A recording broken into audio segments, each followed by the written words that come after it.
Welcome into the Cam Strick podcast, episode number 258, fueled by First Farm, baby. I'm mad at you anyway.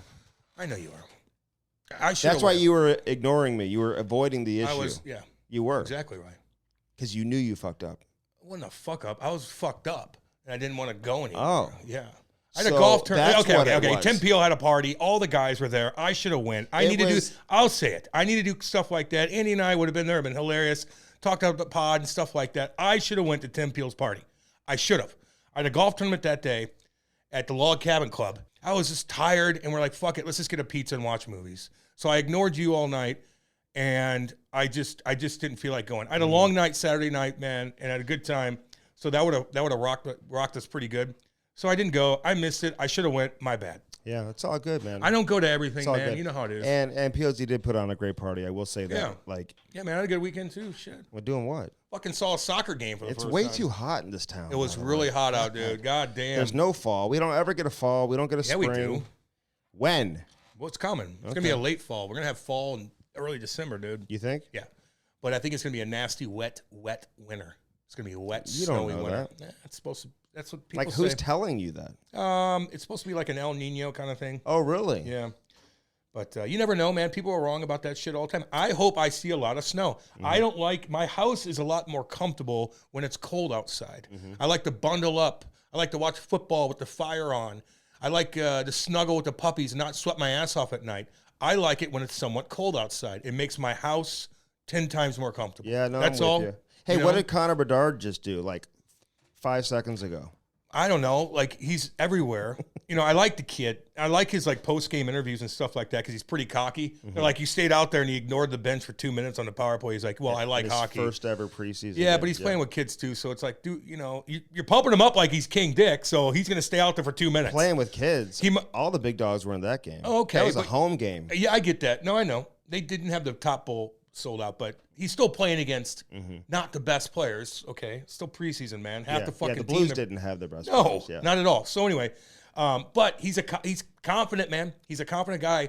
But if you keep pumping him up too much, and you play like everywhere I look today, like he dangled one guy in that game, which you should, and he didn't score, and they're just pumping his tires up. It's starting to become like a Kelsey fucking Taylor Swift kind of thing. Hey, when he does great things, post it. But if you overdo it, man, people are going to be like, okay, calm down a bit. Can I ask you this? You think that annoys other players around the league now? Hell yeah. Hell yeah. Shit, David Perron came out and said, hey, oh, you liked his move? Yeah. I did this in 2009. I was on a team, by the way. Yeah. And I actually scored. I know. It's pretty funny. I love that. Perry's awesome. And he doesn't, like, belittle people or anything like that, but I think he's just like, hey, man, calm down a little bit. This is not. See, this is this is what the hockey media does, though. There it is. They see a move, like they're so out of touch with, and I don't want to say all the hockey media, so I'm not lumping everybody under this umbrella. No, as you shouldn't. But I'm talking about like social media and stuff like that, Yeah, Twitter. Yeah. Like they see a move, and they act like it's never been done before. You know what I'm saying? Like no one has ever tried this. No one's ever done it. Connor Bedard is just taking this sport and this game and the skill level to heights we've never seen before. When in reality, like almost 15 years ago, a player who's still in the league today did the exact same move and scored on the play in a NHL game, not a preseason game. Yeah. In an NHL game against an NHL goaltender, against an NHL defenseman, all of that, right? Yeah, in a regular season And game. I know James Reimer was the goaltender who made the save. It was a nice save, actually, on Bedard. And that's fine. But all I mean, it's like same thing when you see like, other trick plays that you see during the course of an NHL game. Listen, kids have been doing this for a long time. There's no doubt he's going to be overly skilled. He's probably even surprised. He's probably like, man, I've been doing this since I was like 9 years old, like one-on-one play kind of going behind my back and between my legs, not thinking it's going to generate that much buzz. But, it's not new, man. Kids do this There it is. everywhere. Well, I was looking at like when Connor McDavid came on the scene and his speed and the way he was able to fly past people, like besides Pavel Bure, I haven't seen anybody do that. Like he was creating new shit. Sidney Crosby, when he came on the scene, he was creating new shit when he's behind the net, doing crazy stuff. He's got his flat blade where he's elevating a puck 100 miles an hour on his backhand, going top shelf. Like we really haven't seen it. He was different.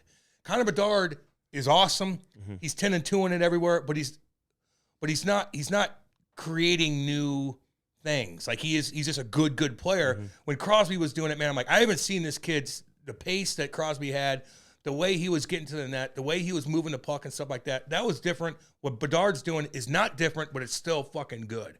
Get my drift? Am I making sense? The way he executes what he tries to do on the ice, he makes it look very easy. He makes it look very natural. Yeah, no. You know what I'm saying? No, I know. Like Bedard, like it just looks like it's just a natural move.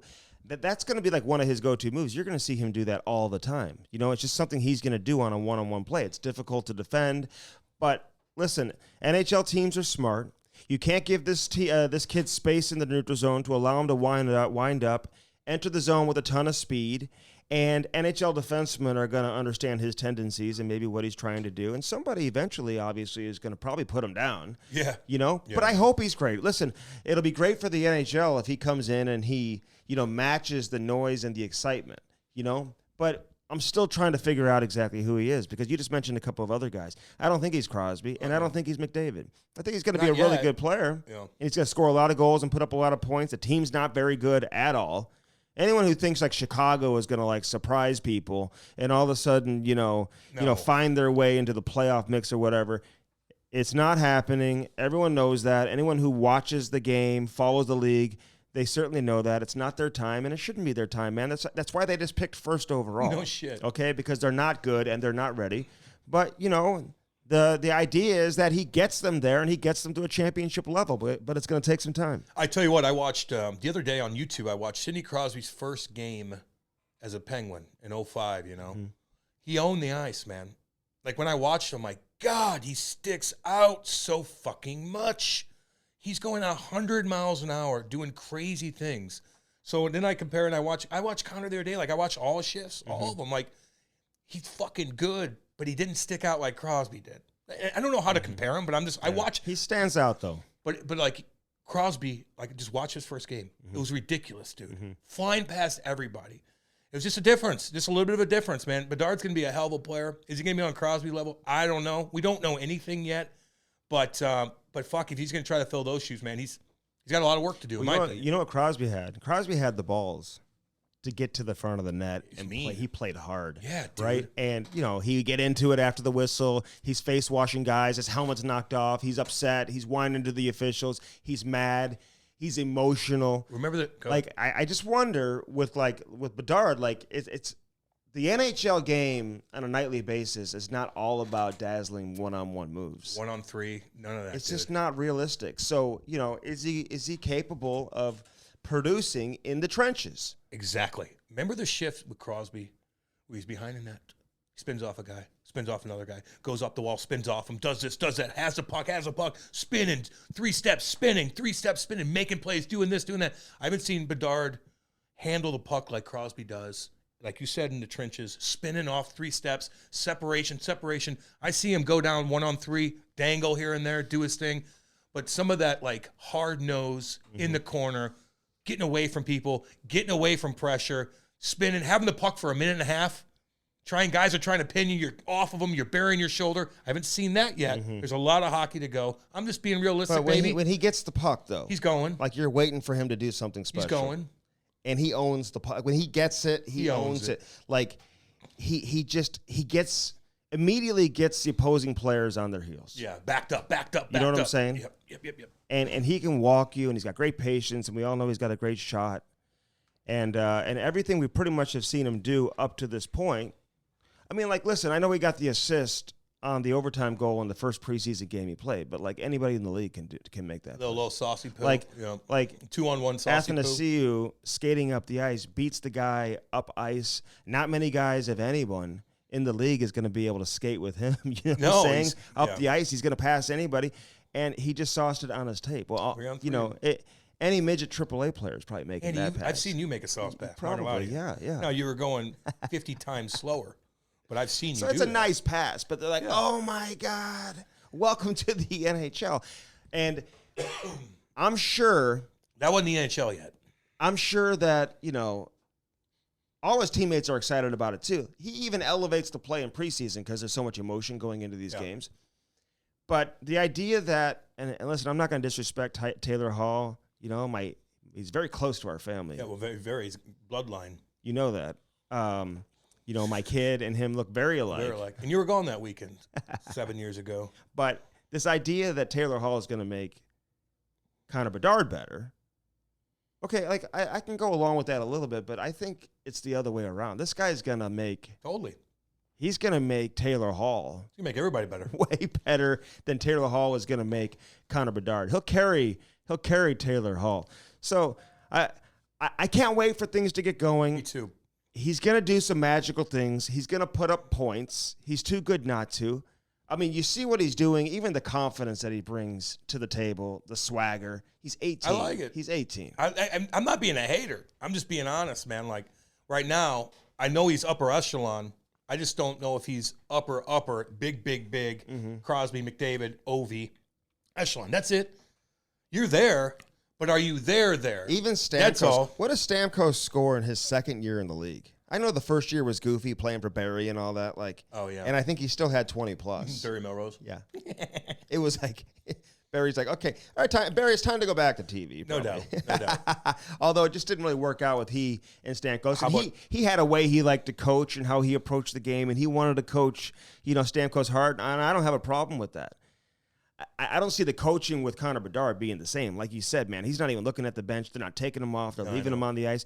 He's got more power and more juice in that organization than probably anybody else. I know. And even they isolate him in practice. We watched practice the other day, a Blues practice. Fuck, it was intense. Berube was hardcore, intense, getting these guys going. Cam couldn't believe it. Stop on pucks. You better stop on that puck. Hardcore. Get going. Blow the whistle again. Stop. Do it again. Make it perfect. I'm watching Connor play. And Lukey Richardson's just like, okay, they're doing their stuff. We're just not... No pressure. No pressure. Just go ahead. We don't need to win with Connor. Just get comfortable, do our thing. What a difference. And again, it's all on YouTube. You could watch Chicago Blackhawks full practice on YouTube. And then I'm watching, it's just kind of like, do your thing. Then we see what the Blues know. The Blues are in a different situation. They got to be better this year, man. There's fucking jobs on the line. Berube was making these guys fly around, intense, hardcore, stop on pucks, not fucking around, not dipsy doodle bullshit. Yeah. Go. Almost like different mindset. Almost like a football mentality. Different mindset. Yeah, we're not playing around anymore. Right. You got to bring it this year, man. Right. Everything needs to be fucking on the ball, fucking right decision, or else we're going to be in a jam again. And guys, ice time's going to be taken away, man. Fuck yeah. I don't think that's maybe going to be one of the biggest changes you're going to see, at least from a Blues standpoint. And any hardcore coach out there who's got pressure to win, who's coming off a season where you didn't meet expectations, and everybody kind of went into the offseason to think about it, to mull about it, and have that taste in your mouth, man. So now they want to correct it. But I like when he coaches hard in practice. I've seen him do that, though. This is nothing new. And he's done that. He did that last year in training camp, too. It was never a country club. No, I know. But, he's getting in the face of guys who are, likely to make the team, too. So yeah, as you should. You know what I mean? You got to keep everybody on the ball. This year has to be different for the St. Louis Blues. It truly, truly does. There's a lot riding on it, man. Yeah. A lot going on. You know what I mean? So, a little bit of difference. Yeah, so I just don't think every time, listen, I want to see it, too. I want to see Connor Bedard highlights when he's playing also. If you're not able to watch the game, I want to see the highlights. Yeah, damn right. But I'll just be curious to see what echelon is how opposing teams. Well, listen, I just asked about Stamkos. Stamkos scored 51 goals his second year in the league as a 19-year-old. Yeah, okay, so is he a stammer? How about Ovi, his first year? And Stammer had that one-timer. He had that shot, whatever. But, Stamkos obviously had the speed, too. He did. He was fun to watch, man, when he was young. He did all kinds of shit. And he scored 60 Quick, one year. I will say Connor Bedard will not score 50 goals his second year in the league. Okay. Now, he might. I think there's going to be some... He's not scoring... I said it before. I don't think he gets to 30 this year. Now, some people are saying he's going to get to 40. Vegas does. I think he'll get more than 25. What's Vegas saying? I think it's 37, I believe, right? That's a lot of pressure. Yeah. And Vegas doesn't fuck around either. No. You know what I mean? They don't. How do they decide that? Because they have the smartest people crunching the fucking numbers. Who's doing it?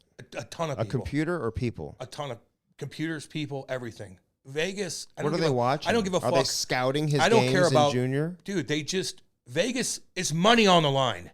They don't fuck around. They don't give anybody There's not like, I like this guy, I'm going to give him a point. No. It's all money-based business, dude. You look at what Vegas says. You look at what Vegas says at the beginning of the year. Not some fucking kid up in Canada that said, this kid's going to be good. You see what Vegas does. It's money involved. It's business. Yeah.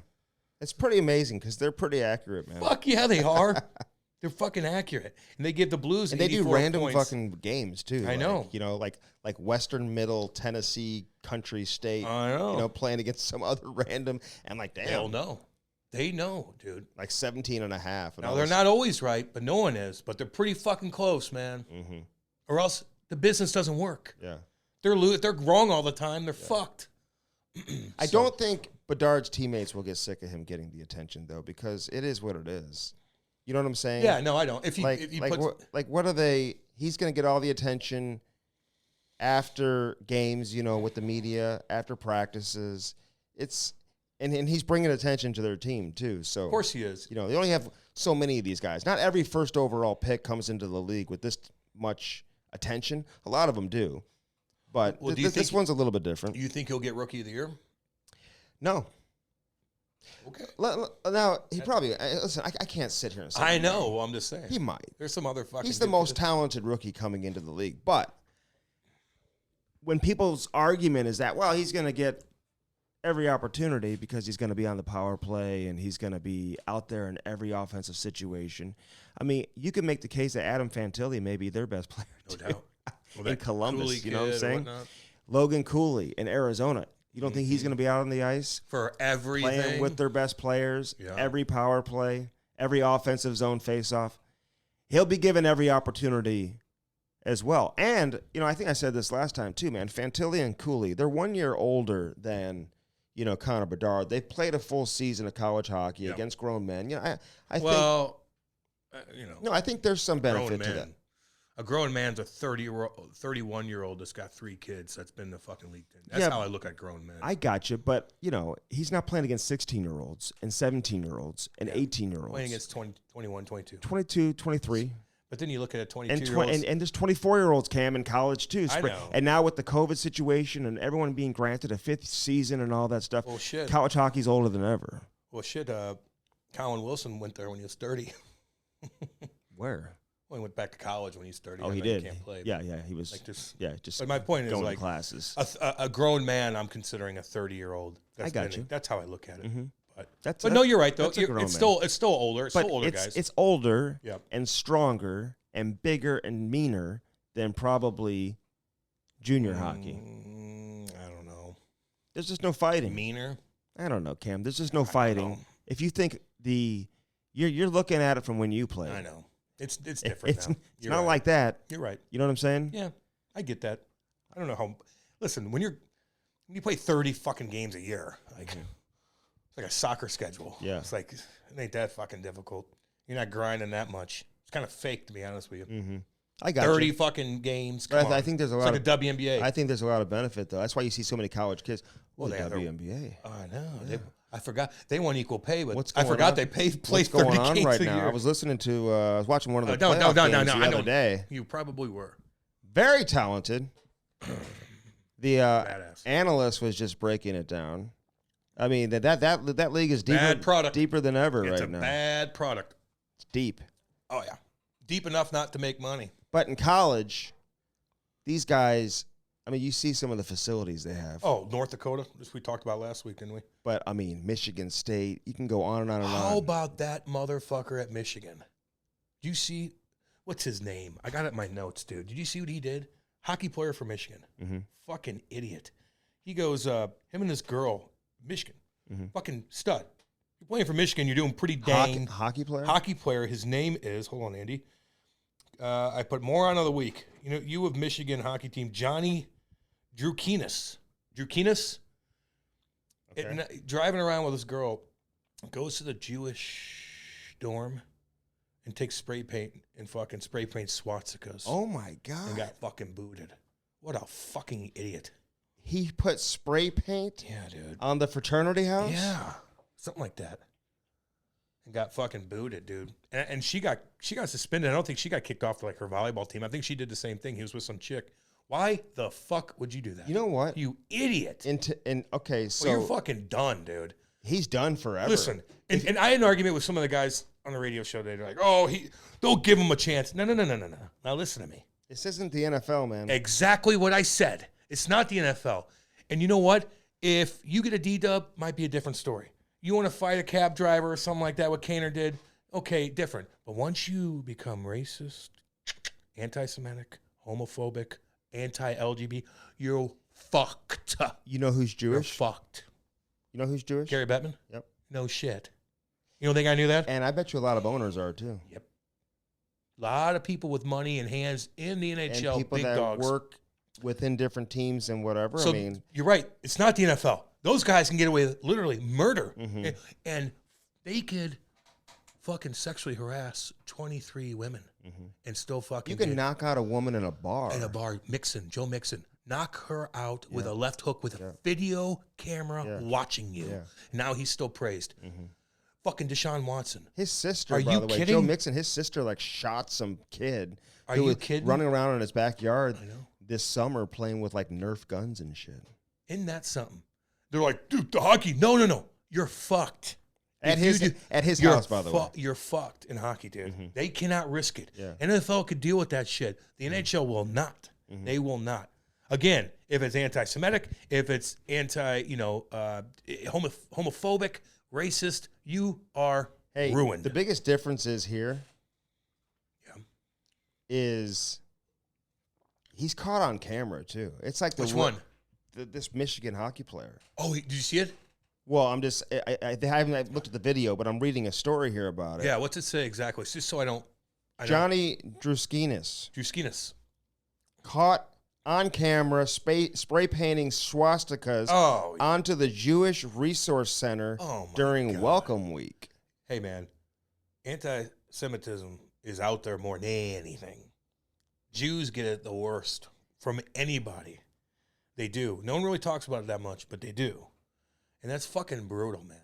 Like, what? Why would you? Do you know what their their family? It wasn't even that long ago. They call it violating team rules. You know what they had to go through? Say what he said. You know what they had to fucking go through in World War II? You're right. Do you fucking get that? And it wasn't that far away. It wasn't that far away. Sometimes you forget about that, man.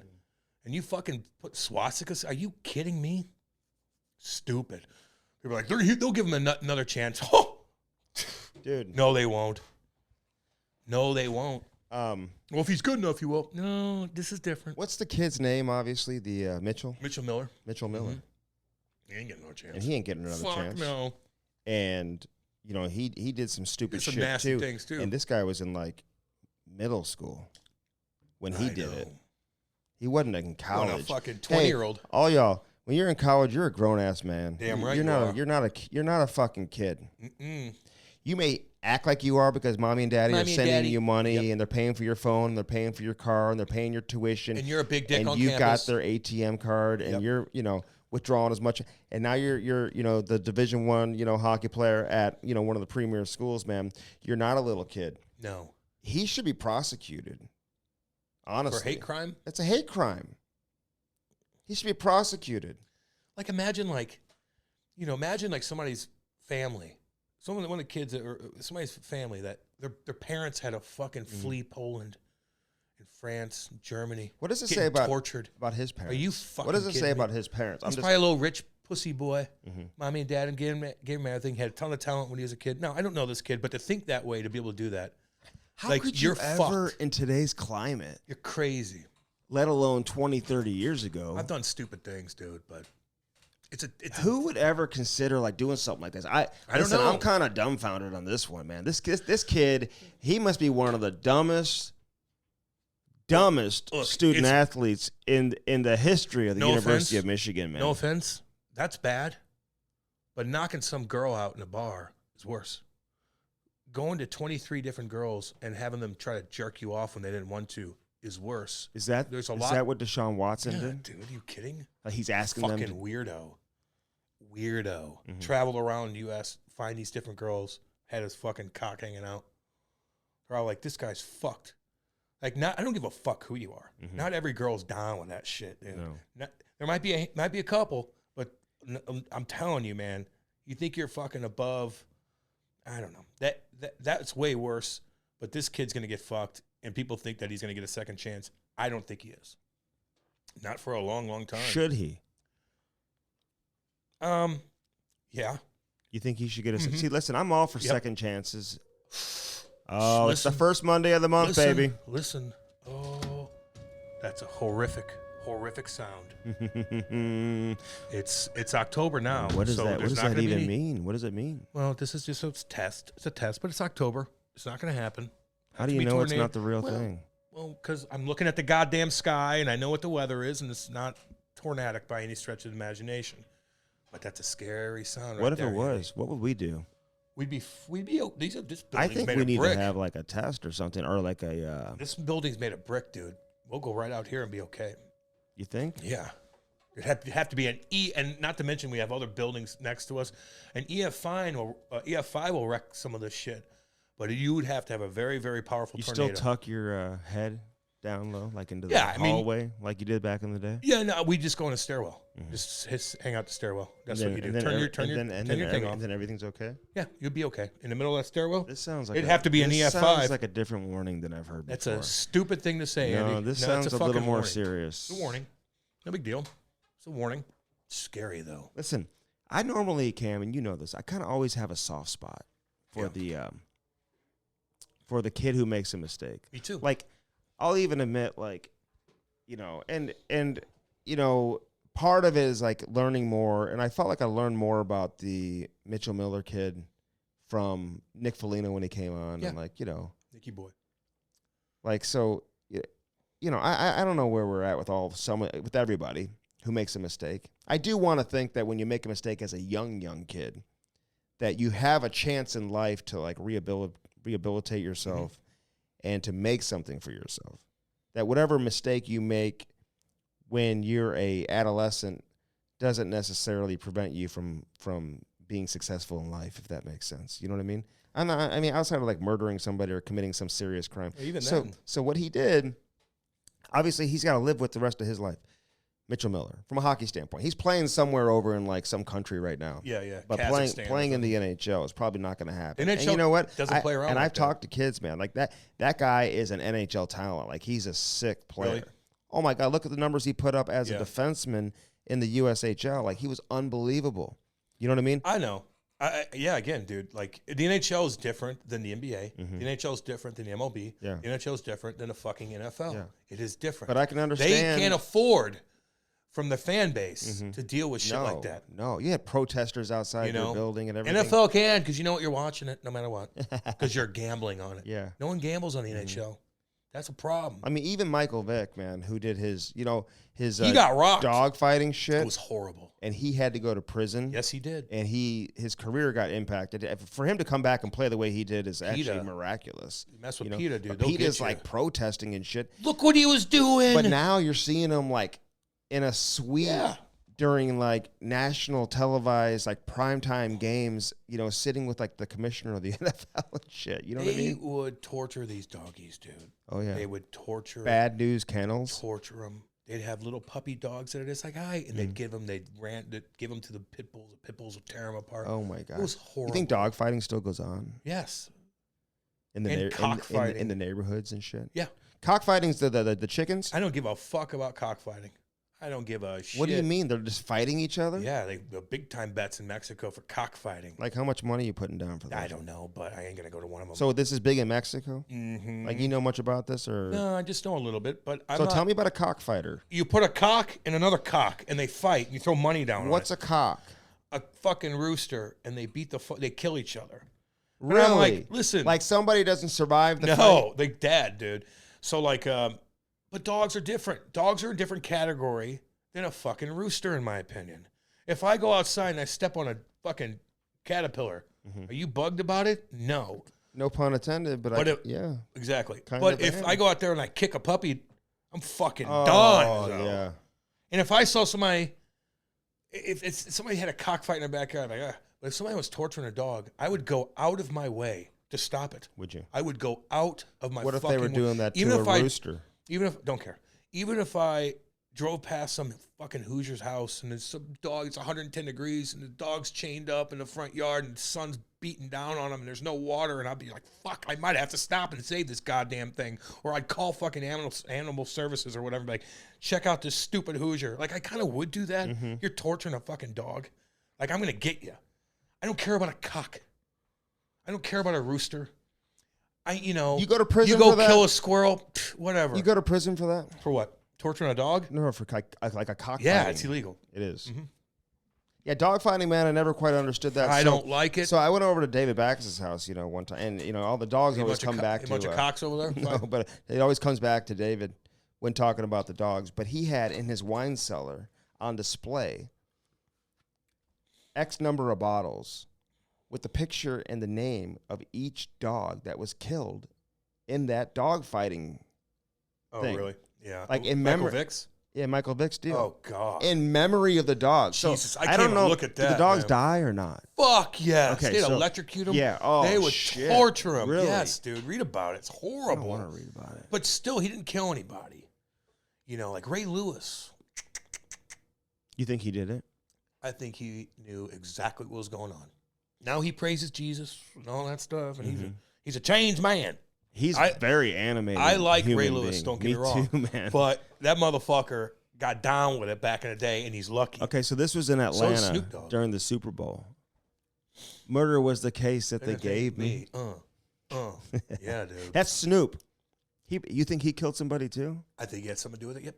Okay, so Yes, I do. so in Ray Lewis's situation, somebody died, right? Yep. And he had a white suit on. No one knows where that white suit is. Where's it at, Ray? Where's your suit? And then he went to prison. But he found Jesus. He was in jail, like up until like a trial or something, and right? then he got out. And he got found not guilty. Mm-hmm.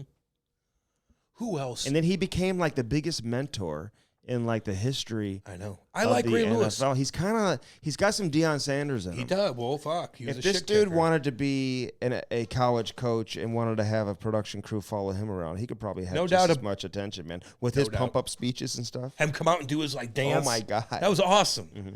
I like Ray Lewis. Don't get me wrong, but it was part of a killing, in my opinion. okay. But look at Well, he was. Aaron There was a trial. Hernandez. Aaron Hernandez was a stone cold killer. Yeah, his brother just got busted for some stuff. Fuck all of too. them. Fuck him. You just signed a ticket for $45 million and you can't get the gangster out of you, you fucking moron. Didn't you kill yourself like a pussy? You're a pussy. What do You ain't mean? no gangster. Killed himself in jail. Yeah. You pussy. You knew you were going to jail. Aren't you hardcore? Can't you handle jail? I thought you were a gangster, dude. You fucking weirdo. Is that how gangsters think? Yeah. That they can handle jail? Yes, and most of them can. Most of them can. The real ones. But he fucking pussed out. You don't think he was a real one? Nah, well, he thought he was. When you execute somebody, you're pretty gangster. You're shooting out the window of guys and That's clip pretty 'em. gangster, He's a man. fucking psycho. Like not in a good way. You can't get out of that. You want it back in. You want to be cool. You're not being a pro athlete. It's not cool enough for you. You got to be gangster too. Yeah. Fuck you. I used to think I was gangster back. Oh, in the you day. are, Andy. Andy with his he's hanging out with his buddies, and they're BMW convertible, jamming out to hardcore gangster rap, and everybody pulls up next to him, and started laughing at you guys.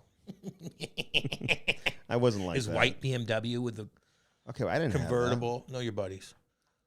that. No one had a white BMW Gangster rap convertible. music going on. 4 white boys from fucking Creve Coeur. Laugh at you. Everybody was blasting gangster rap back then. I wouldn't. So not everybody. Well, I didn't like what are you it. playing, like heavy Fuck metal? yeah, baby. at the red light? Fuck yeah, baby. Hell yeah. Or like Tom Petty, or Sublime, or Pearl Jam, or fucking Pantera. Just gangster rap. I wasn't into it. I grew up way out yonder. I didn't listen to gangster rap. People are scary. You grew up in the hood, right? I did. Yeah. Big time. Very dangerous. That Creve Coeur is hardcore, man. I get nervous looking at people at red lights. Why? Because I don't know what they're going to do. There's a lot of crazies. One time I got chased to a 7-Eleven, and the guy wanted to kill us for no reason. Tattoos all over his face and head and everything. Stay away from the tattooed face people. Like Unless they're Yachty or Molina. Like, Do you think that automatically means you're crazy? Well, if you got a fucking little teardrop under your eye, I wouldn't fuck with you. So my buddy who, oh really? Because that means you killed somebody? That means you've been in jail, dude. You know where the prison tats are at. No, I don't. Like that. Because you. No. Yeah, you would know. You can tell a prison tat? Fuck yeah. Because the teardrop does not mean, you don't get those in prison necessarily. Yeah, you do. You get a lot of tats in prison, man. You get, right when you go into prison, I told you what you would do. We don't need to go over it again. But you get separated. Somebody tweeted me about that the other day. Will you be hair braiding? Hair braiding. You would. You'd be hair braiding. There's no group that you'd be in. You'd just be passed around like a doobie. What do you mean, like a hair braider? Like they braid you'd everyone's be the bitch. hair? You'd just be the bitch of the group. All different groups? Yeah, they just pass you around, use you, take advantage of you, sexually use you. Oh, my God. Have you braid, do chores for people. You'd probably be addicted to some kind of drug because you couldn't handle it anymore and you need to get out of reality. So you'd want to do more things for people just to get that next fix. So you'd be fucked. There's a tattoo artist in jail. Like, how are they doing? Oh God, yeah. How are they doing it? They dude, go on YouTube and watch how they do different things. They'll take ink from a pen, put it on a needle, nasty stuff. They'll fucking have a radiator and they'll mix all this stuff together and blah blah blah to eat different kind of food. It's just a different world, man. We don't want to go to jail. Yeah, they make alcohol in like trash bags and stuff. Totally, like that. Like fermented fruit and shit. Yep, all kinds of different stuff. Oh, they'll sneak in black tar heroin. Or they'll sneak in anything. How you getting that in there? I told you, man. They'll get in from the guards. Do they have lighters? I guess they do because they smoke cigarettes and stuff, smoke right? darts, stuff like that. Coffee's a big deal. Sneaking in coffee's a big deal. Caffeine's a big deal there. What do you mean sneaking in coffee? They don't have coffee? Oh, you think they got coffee machines in the cell? Are you kidding me? Hold on. You can't drink coffee? Dude, it's a stimulant, man. They're not going to have you drink coffee. Yeah. Sneaking coffee, sneaking all kinds of stuff. Listen, if you're in a max... Cigarettes aren't a stimulant? You're not supposed to smoke. They give you cigarettes in jail. Depends on what jail. If you're in max security, you're not smoking darts. Are you sure about that? Dude, it's strict as fuck, man. Big time. You know what I mean? Do you think kids should serve sentences as adults? Depends on what they do. If they kill somebody. Depends on how they killed him. Is it premeditated murder? What is it? Did he do something wrong and overreact and kill somebody? Different story. How'd you kill him? What were you thinking? You kill a family of 4? Did you kill some young girl? Did you beat her to death and stab her 1,500 times? Huh? Did you? You don't have to get so graphic. Well, whatever. This is how you ask me a question. I'm giving you an answer. Either accept the answer or don't ask me the fucking question. Here's another thing. Some girl the other day wanted to commit suicide, but she wanted to kill her boyfriend too. So she takes her boyfriend and her friend, who's just like another guy in the car, and she plotted this out before, where she's going to take her car, go 100 miles an hour, and run into a brick wall, and everybody dies. I saw that. You saw that?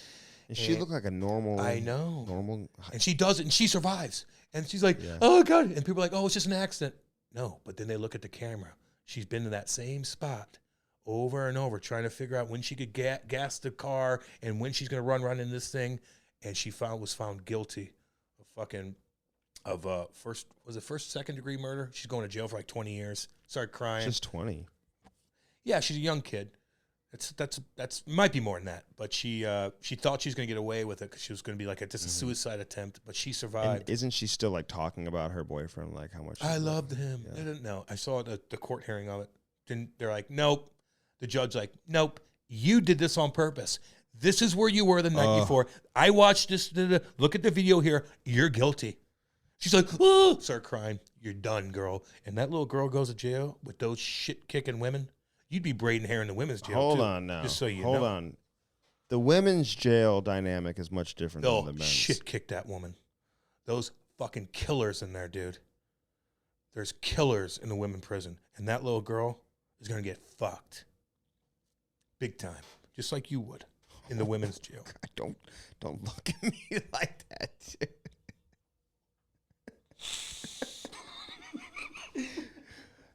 No, it's not happening. You would be fucked. It's not happening. No, it's not. You're not going to go to the women's jail unless you identify as a woman. No. You could. You think you could do that? Well, you could do that and then impregnate. You think Isn't it funny? Like you could identify as a woman and then go to women's jail and then like impregnate all the fucking prisoners. I'm a woman. I just impregnated like 5 of these chicks. I don't think they would put you in there. No, look at me. I'm a fucking monster. No, I'm not talking about you. I'm just saying if you identify as a woman and you have a penis, they're not putting you in the general population in a women's jail. Did that just happen? Some dude that identified as a woman went to a woman's jail, women's prison, and fucking impregnated a couple of prisoners. Did they know she was a woman? Yes. Oh, no. A man, I mean? Yeah. How do you not know? So, there it is. The women probably love those that come in. I don't know. No, they probably do. Like a lot of them are probably just they're fine with just women in there. You know what I mean? Maybe. You know who I feel the most sorry for? Who? People who are in prison but they're innocent. Well, yeah, dude. I do. Choking on a first horn beef stick. Oh wow. Yeah. Feel yourself. Barbecue one. Yep. Oh, those are good. Damn. 20 grams of protein in all. Makes you horny. That one. You don't know that. Yeah, I do. 20 grams of protein. 20 grams of protein makes you horny. So people who are sitting in prison who didn't do it, dude, we got to get those people out. Yeah, it doesn't happen that often, but it does. And but you know what? Like Kim Kardashian is really trying to get a lot of these people out. She actually has been hardcore. That's fine. I like that. Trying to help get innocent people out of prison. Or like drug charges from back in the day, weed charges. Like fuck off. There's people behind bars right now who got busted with weed. Back in the day when it was like 15 years ago. Yeah. And they've been in there listen, for 15, they probably had 2 pounds years. of it. They had baggies on them, so they're distributing. And that was hardcore back in the day. Now it's stupid. But yeah, like people like that, I agree 100%. I agree with Kim. But I think our justice system. What else do you agree with Kim with? Anything else? I don't know. No. I would like. I still think that her and her sisters are fucking sexy. You know what I mean? Like except for the one that. Which one do you like the most? The Travis Barker, who's dating Travis Barker. You like Courtney? Courtney. Mm-hmm. Oh yeah, she's cute, dude. She always was. Fucking I don't know cutie. if it's still the same. Kim's gotten fucked too many times, I think, where I'm like, ugh. And I think her ass is fake. But I think Courtney's the cutest. Now, their older sister that dated Lamara Odom. No, she's younger. I think I don't think she's good looking. Chloe, but I like her name. Mm-hmm. But Courtney's a cutie, in my opinion. Travis Barker's cool as shit, and too. Then they had kind of plane crash. I know he did. He survived Scary, dude. He survived the private jet. Because that chick didn't have the PCI on the tires the right level. Really? And the tire popped. The tire pressure. Yes. So if she was a young pilot, dude, and didn't put the fucking. She had too much air in one of the tires. You know, I'm all for equality and stuff. You don't hear of too many female pilots. Listen, do you?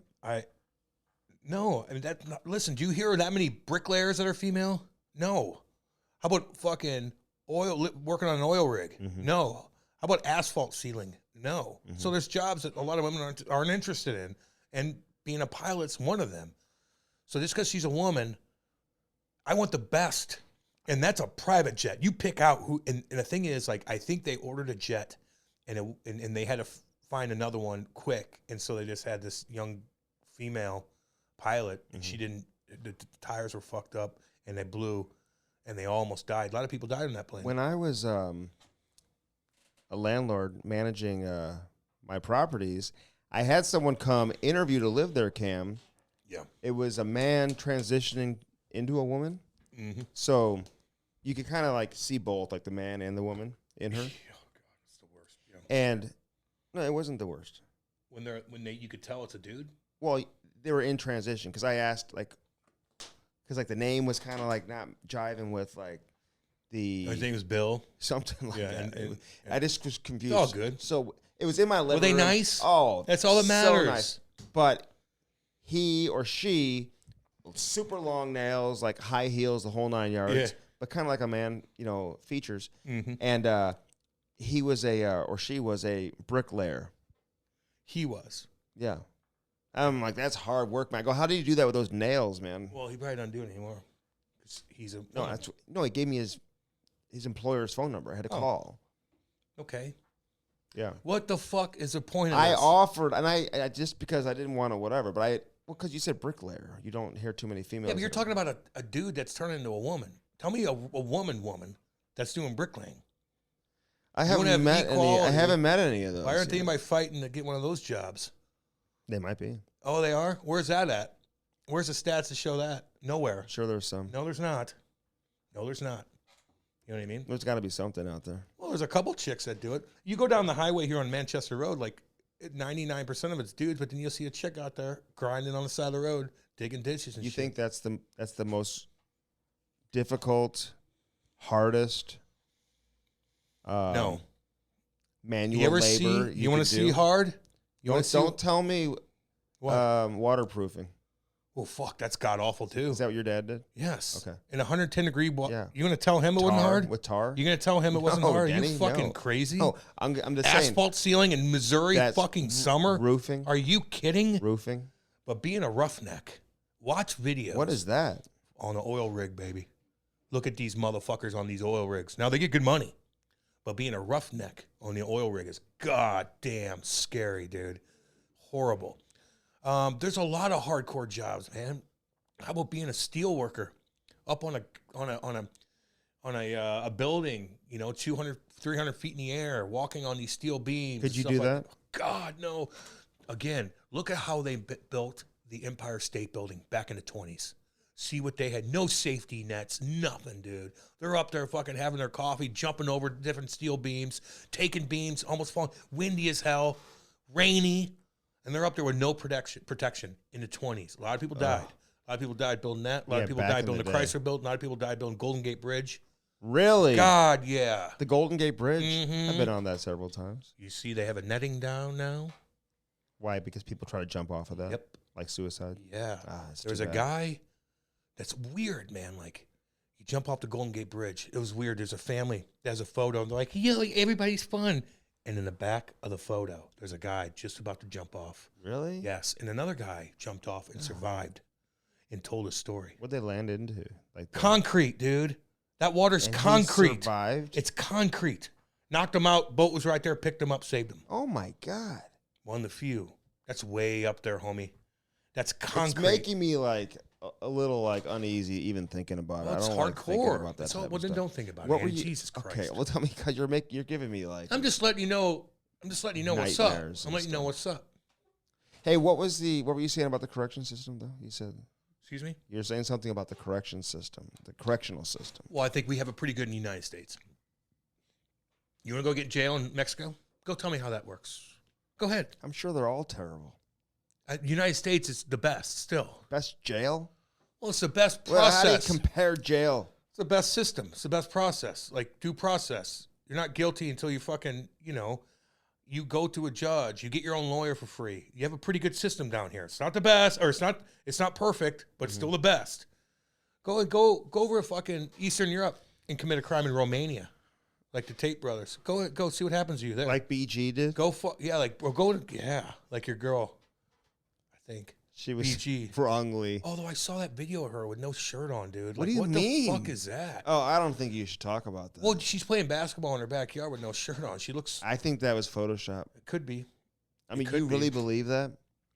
She didn't look that different. See, listen, people try to come up with these conspiracies. You really think she could play in the WNBA as a man?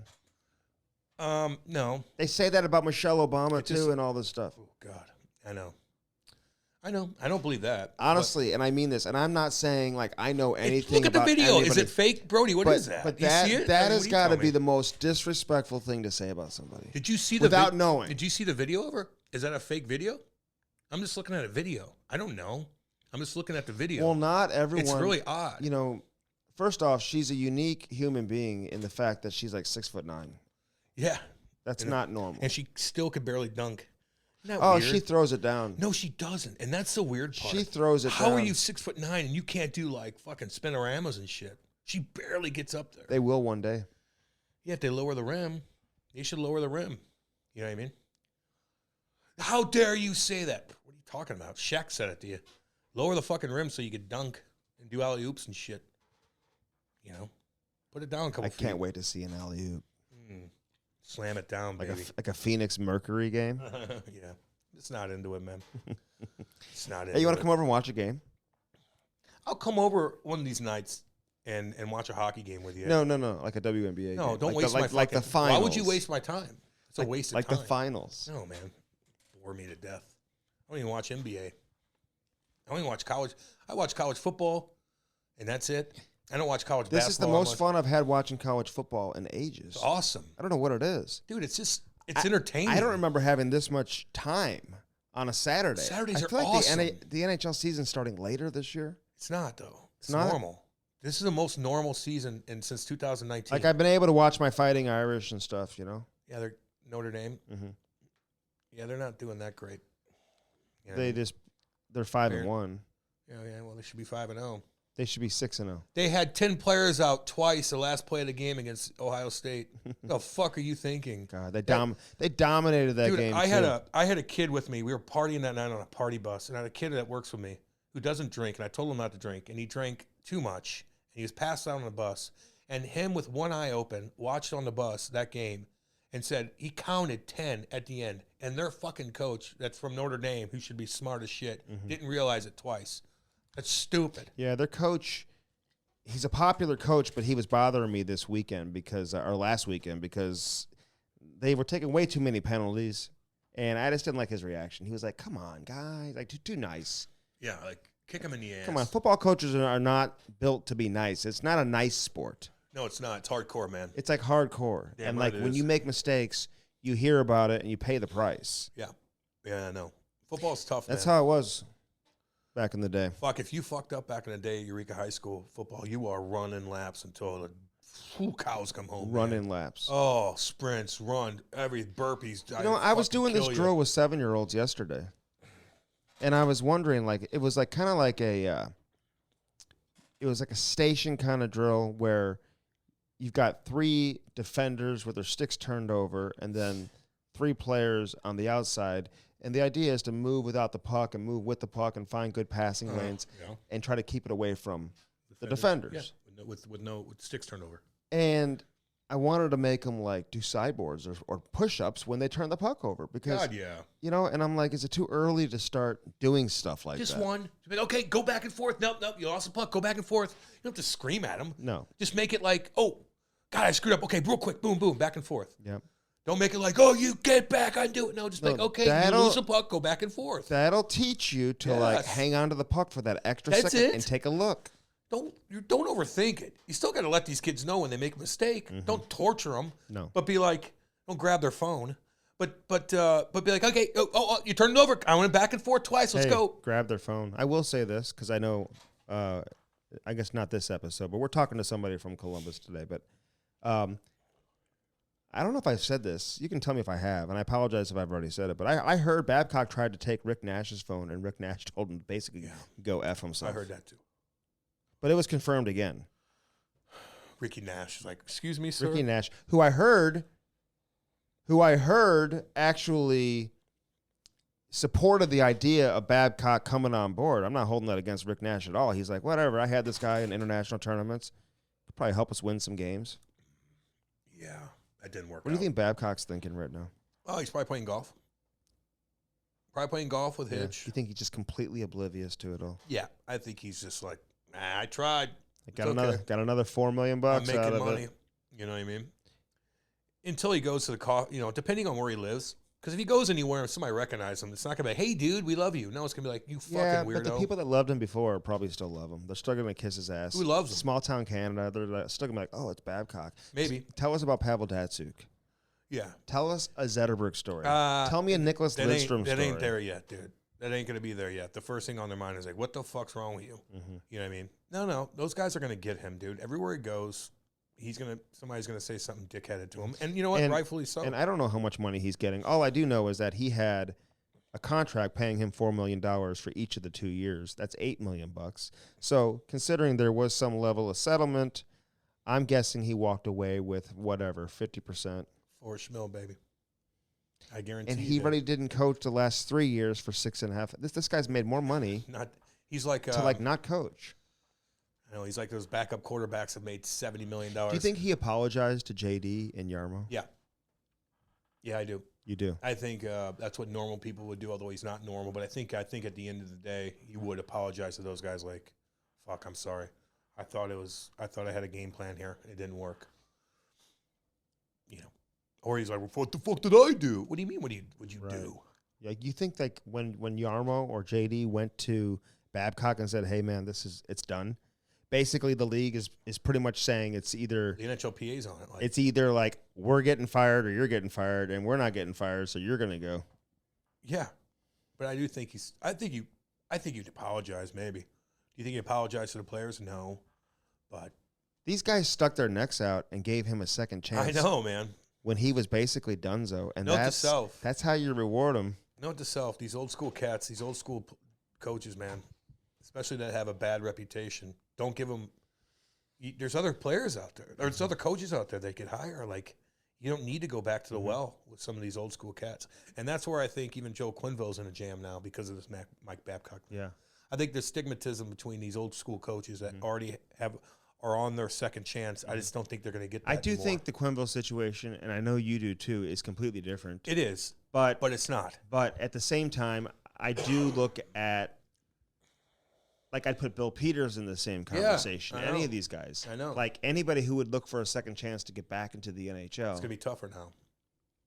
If this guy would have come back and all of a sudden had a ton of success, it would maybe do the opposite and open the doors for these guys to come back. But it didn't. Instead, it's like, well, have these guys really changed and all this type of stuff? So, like, if I'm Quenneville, I'm looking at the Babcock situation like, fuck you. Where if I'm Quenneville, it's like, like, eventually, like, his side of the story is going to come out. I can't wait to hear it. Well, we need to hear it. Mm-hmm. And I think a lot of people need to hear it for him to get a second chance, unfortunately. So come out and talk about it. Yeah. He needs to come on the podcast. Let everybody know what happened.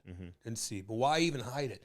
Why not let it out? I don't think these guys... Why not let it out? Listen, the way society works, Cam, and the way, like, professional sports look, and I'll be curious your opinion. Like, can you come out and give your side of the story when it's probably not the side of the story the league wants to hear? It's like... No, they don't. So it's... Or the media. So is that even... Or the media. I would. But do you only tell your side of the story is if they just never let you back in? No, like I would... Like, is telling his side of the story going to help him get back in? Yeah, I would say so. You do? Mm-hmm. Especially now, like, might as well... I would roll the dice on that. You're not going to tell your side of the story if it's completely different than what people are painting you as? Right. Fuck that. Are you kidding? You painted me a picture, like, what I did and what I am and how the situation went down. No, I'm going to let you know the truth. Yeah. What are you going to do? Chirp me online? I'm not online. You're not going to hire me? You're not hiring me anyway. Right. Let me tell the truth. Like, he doesn't need the money. No. But this is about, like, his legacy. Is he going to make the Hall of Fame? I don't know. I mean... Because he is a Hall of Famer. Oh, he's a Hall of Famer. One of the top... coaches ever. 3 or 4 coaches in the history of the NHL. History. Ever. Tell your story. Tell your story. Defend yourself, if you can. If you can. Can you? That's what I'm asking. I don't know. Can he? I don't know if people can handle... I don't care if they can handle it or not. It's like... I don't care about that. It's like... who said this? I think it was Ice Cube. Yeah, your buddy? No, it was actually in an interview with, like, Tucker Carlson or something. No, he's been doing his rounds. Yep. And I saw this interview online. And he said, you only get in trouble for telling the truth. Well, he's talking about COVID vaccines and stuff like that where they're going to get you. In this case, you're already fucked. He's talking about don't even speak up because you're going to get tarnished, even if it is the truth, especially about COVID and vaccines and stuff like that. That's what he's talking about. But if you're already tarnished and that story ain't the story that you knew. Tremendous rapper. You better. Tremendous awesome. rapper. And he's smart as fuck, dude. And he's a movie star. Yeah. He's got so much fucking money. Yeah. He's awesome. I like him. I like Ice Cube a lot, man. But he's not. He's talking about why even talk about it when you know you're gonna get rocked. Doesn't help you in your career. You might as well just not say anything. Now he's like, fuck it. He turned down $9 million not to get the jab. He's gonna do a movie. What are you talking Friday about? 2 or Friday 3 or something, really? Or Boys something where he turned it down because they forced him to get the jab, and he's like, fuck you. I've done my research. I'm like, I'm not touching this shit. You can get a new one. Yeah, get it. Go ahead, Andy. But I think Joe Quenneville's in a different situation. I think he's backed into a corner, man. You might as well, if the story's different, you might as well tell it. Do you know there's a little bit of a trend going on right now in the league that I kind of like? What? Veteran players are getting paid, and they're getting contract extensions. I don't mind it. Like, I feel like we've gotten away from that, but depends on the situation.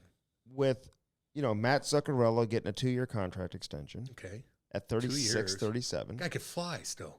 There you go. But I'm just saying, most teams are like, oh, I'm staying away from you because you're 36. I need the 23, 24-year-old.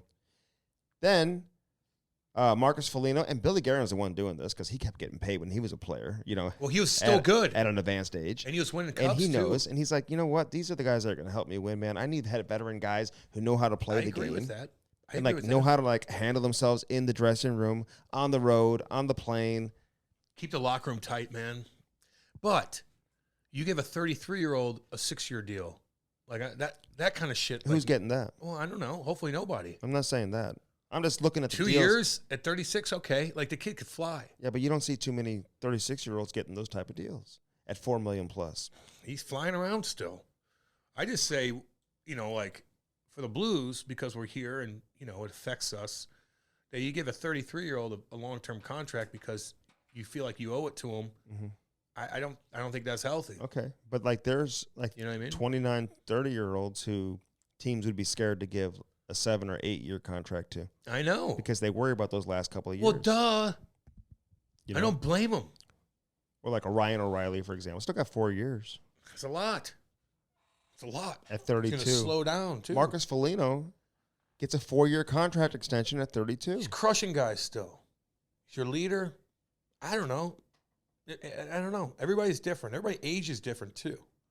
All I'm Marcus saying, Foligno, how many games did he miss in the last 5 years? Probably not many. I know. That goes into consideration. Mm-hmm. Are you injury prone? All I'm saying is these veteran guys who can still play at a high level, I'm glad they're still getting rewarded. I want everybody to get rewarded, but just don't get rewarded because of what you did in the past, and they're going to reward you for a couple extra years when you're going to get jammed up because you were a good teammate for a while. There's a balance of that, especially if you're a mid-market team. You don't want to get jammed up. You don't want to get jammed up. If I'm a GM, dude, I'm stingy with that shit. Fuck yeah. I'd be like Army. I'd be the same way. I'd be like Army, stingy. But there's something to be said, I need to have a couple of bets around, man. I know. Well, that's where the balance is. Where you at? What have you done? Mm-hmm. How much money do you have? Where are we at with our salary cap? You don't want to be jammed up, man, so doing guys favors. I think David Perron's deal is up after this year. He's going to want to keep playing. You'll have another year. You'll get a year deal, $2 million or whatever. And then get another year, and then get another year. Somebody wants to give you 2, then fine. But I don't blame GMs for saying no. I don't. How many times have you seen fucking players old and they're making a ton of money and they suck? I'll give you an example. It happens a lot. I'll give you an example. And there's a couple guys out there, like Vladimir Tarasenko, for example. Well, we'll see how this goes with him in Ottawa. Yeah. He's not on their top line, which probably has him upset already anyway. Ottawa's pretty good. Pretty they are. They're going to be okay. They are. I hope they are. But I'm just saying, these guys have a certain way of, sometimes you yourself is the last person to realize that, maybe you're not as good as you once were. You know what I'm saying? You think? Some of these players, dude, and not just in hockey, they just think they have this weird view of themselves that they can't get away from. I could do it. I could still do it. No, you can't. You're okay. So we'll see how that goes in Ottawa. I'm just curious. It's one of the more interesting, fascinating storylines for me entering the season is how that goes for him in Ottawa. Is he going to be happy, Vladdy? Is he not going to enjoy the experience there? But the Patrick Kane situation is another one. It's you got to be really careful bringing a player like him on board, thinking that you're getting the player that made him one of the greatest of his generation. And you think that you're going to bring him on board and that he's going to be able to fill the exact same role that he's filled his entire career, when in reality, he probably isn't that player anymore. That can disrupt things very, very quickly. No shit it can, man. Where all of a sudden, you're the big dog right winger, you're on the number 1 PP, and all of a sudden they bring in the legendary players, slots you down. It just disrupts the chemistry, man. It does. There's always a balance of everything. But I do not blame GMs for walking away from a guy that's done a lot for you because he wants extra years or whatnot, No, extra term. I get it. I'm like, fuck, you're hey, going to hinder Tampa Bay's us. going through the same situation right now. I'm seeing a lot of the analysis about the Tampa Bay situation, And like nobody's really like listening to kind of what the GM has to say. I think everybody acknowledges that Steven Stamkos is a great player, a generational player, the greatest player in the history of the Tampa Bay organization. He means everything to that organization. Nobody is sitting here saying that they're not going to pay him or that they don't want him around beyond this season. But just because it doesn't happen right away, you just think like automatically you should just jump up and be like, whatever you want, Steven, we're just going to pay you. Like it gets to a point where you got to start envisioning what the organization and what life is going to look like when these players are no longer there. It's not about you. Do you want to be competitive? Do you not want to be competitive? Do you want to be good?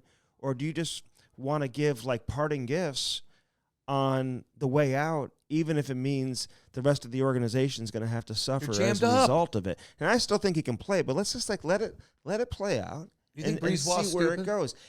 Hell no. No, but I think the communication breakdown for whatever that reason is where they went wrong. That's something. And as a general manager, if you can't communicate with your franchise player, then that's on you. You got a problem.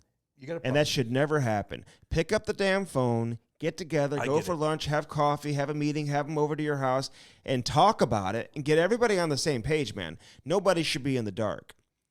And I don't know if Stamkos was in the dark or not, but he was frustrated enough to the point where he called out management and made a big deal out of this in the day one of training camp. And it surprised all of us, too. But there's always a rhyme and reason for everything, man. Like, Breezeball, he's not a dumb guy. Right. He's not.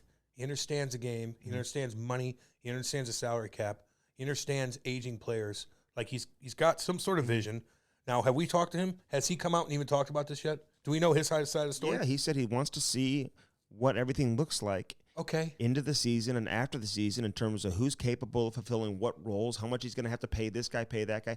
You know, people are, like, comparing it to, like, a guy like Hagel who comes there and all of a sudden he gets a long-term contract extension and stuff like that. Listen, he's much younger. It's a different situation. Yes.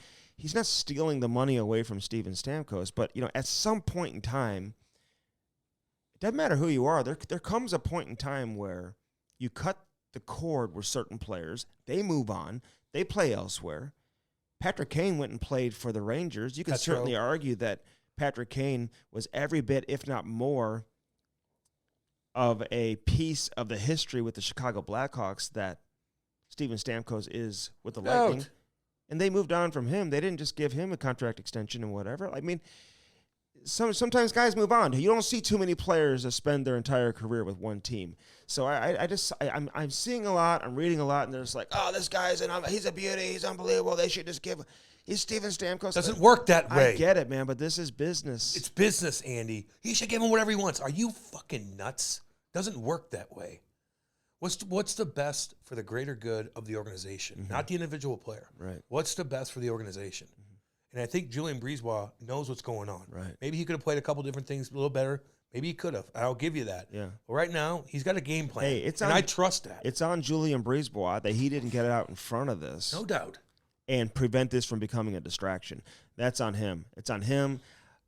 Whatever responsibility the coach has in this, whatever role they play in it, you know, with Coop, in terms of getting everybody on the same page to make sure that on day one of training camp, the captain of the team, your most popular player, is all of a sudden calling out the organization. Not to mention, Vasilevsky's hurt.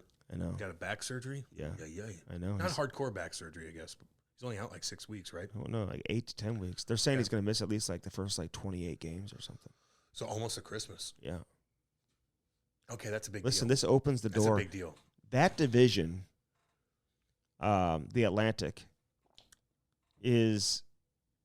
I look at that division, I see one team that I would say is a guarantee, a lock to make the playoffs, and that's the Toronto Maple Leafs. That's the only team.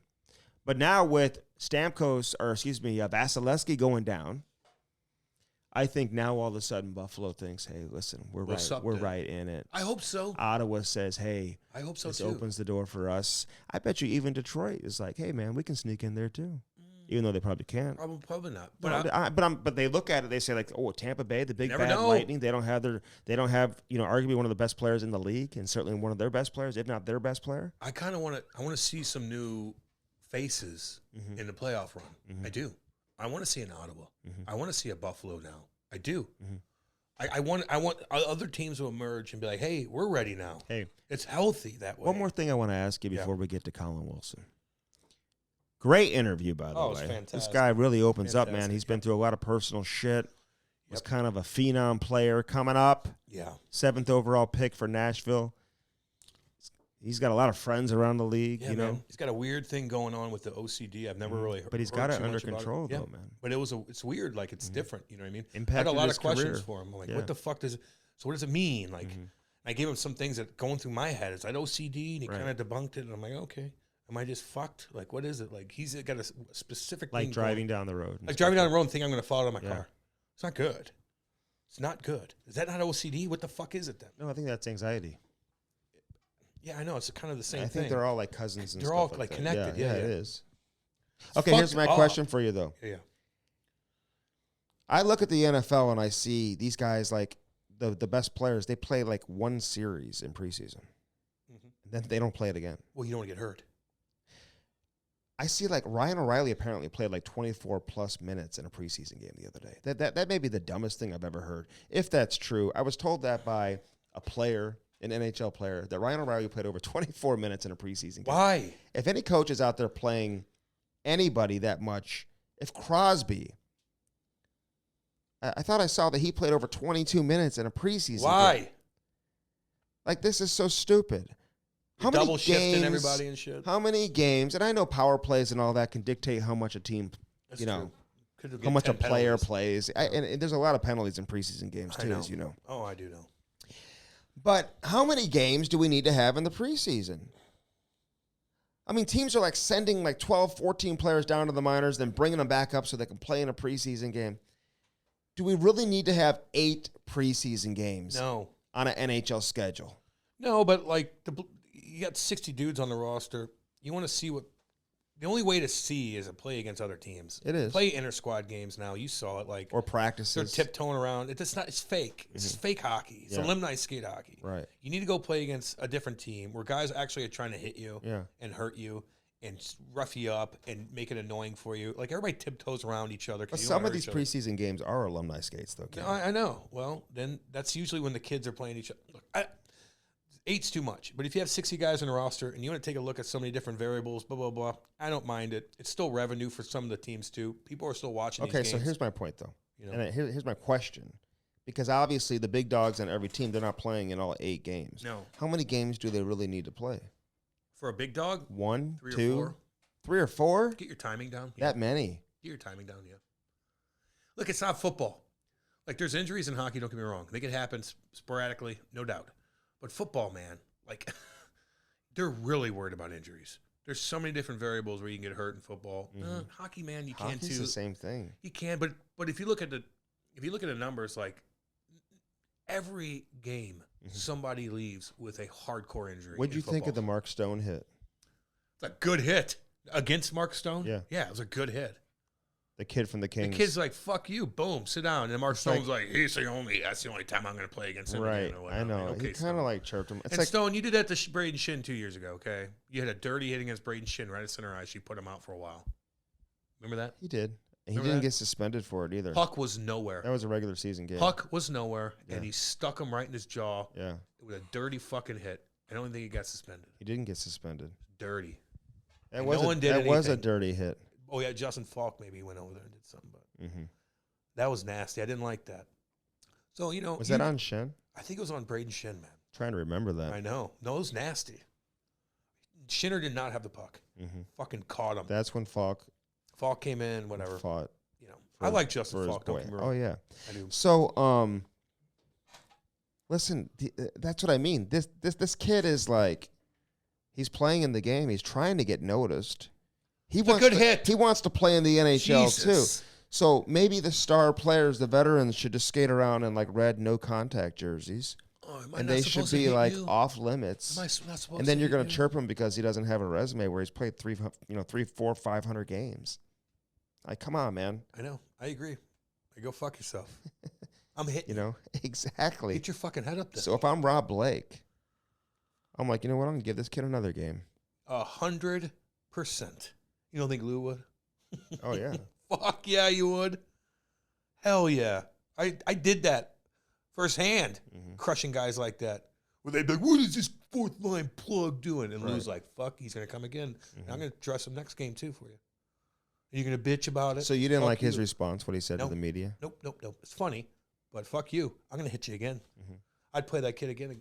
They all play each other like 5 times. I know. I'd play that like kid LA again. and Vegas. Fuck you. It's like a 7-game series. I'd play him again, man. You going to go out there and hit their captain? Put him fucking downtown Chinatown? I like that kid. Yeah. What do you think that kid's dad told him before the game? Go get noticed. Go get noticed. Stick out.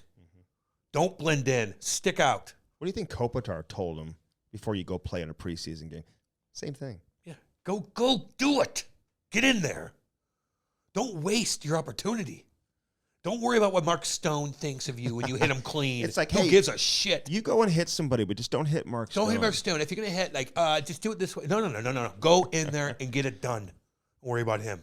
What's he going to do? What did Stone say? Oh, my God. Oh, my God. Like, what's going on here? You're not supposed to hit me, okay? I'm a Stanley Cup champion. I'm a Stanley Cup champion. Fuck you. I'm catching And I've had a bunch of injuries. And you know what? He has had a bunch of injuries. And I like him. So maybe he shouldn't be playing in the preseason then. I like him. The hell does he need to be playing in the preseason for? That's the risk you take. How about just get your head up? If I was a veteran player, Cam, I'd say maybe 2 games and I'm good to go. Yeah. Although they got to go to the games, though. They got to go down to the rink and watch the games. Might as well play. Rather play. Might as well keep your timing down. All right, let's get into Colin Wilson. Oh, yeah. Remember playing against him? Yeah. He'd run you over. With his nice hair. No, he was power forward. Yeah, he's a good player. He would like truck guys. He would fight. Yep. You know some guys too? Yeah, I never fought him or anything. No, I know, but I'm just saying he would like he got get in the mix. You know, he got in there, and he was going through a lot of shit too, big time. OCD, man. God you ever know damn. any other teammates going through some real serious shit? Yeah, I do. And they'd confide into you. Yeah, big time. Like, what would they be dealing with? Family stuff, anxiety, depression, pills, alcohol, sex addict. You knew some sex addicts? Oh my God, yes. What do you think a sex addict It's hardcore, is? dude. It's not good. It's not good. It's just like any other fucking vice that you have. Being a sex addict, man, you can't help yourself. Like, you need to have it. Not meaning like you're going to go, like, grab a girl. No, more like you have to meet up with somebody. I have to have sex today. I can't. I have to get off. Like, it's tough, man. It wears on you. Yeah, I met guys that have to go meet a girl in a fucking park and bang her out, not even know her, and then leave and then come to the rink so your mind's okay. Because everything on your mind is sex. It's hardcore, dude. It's not good. Tiger had that. Yeah, he probably did. Now, there's a difference between being a sex addict and being a guy that can get any girl he wants and he just wants to do it. So there's still a balance with that.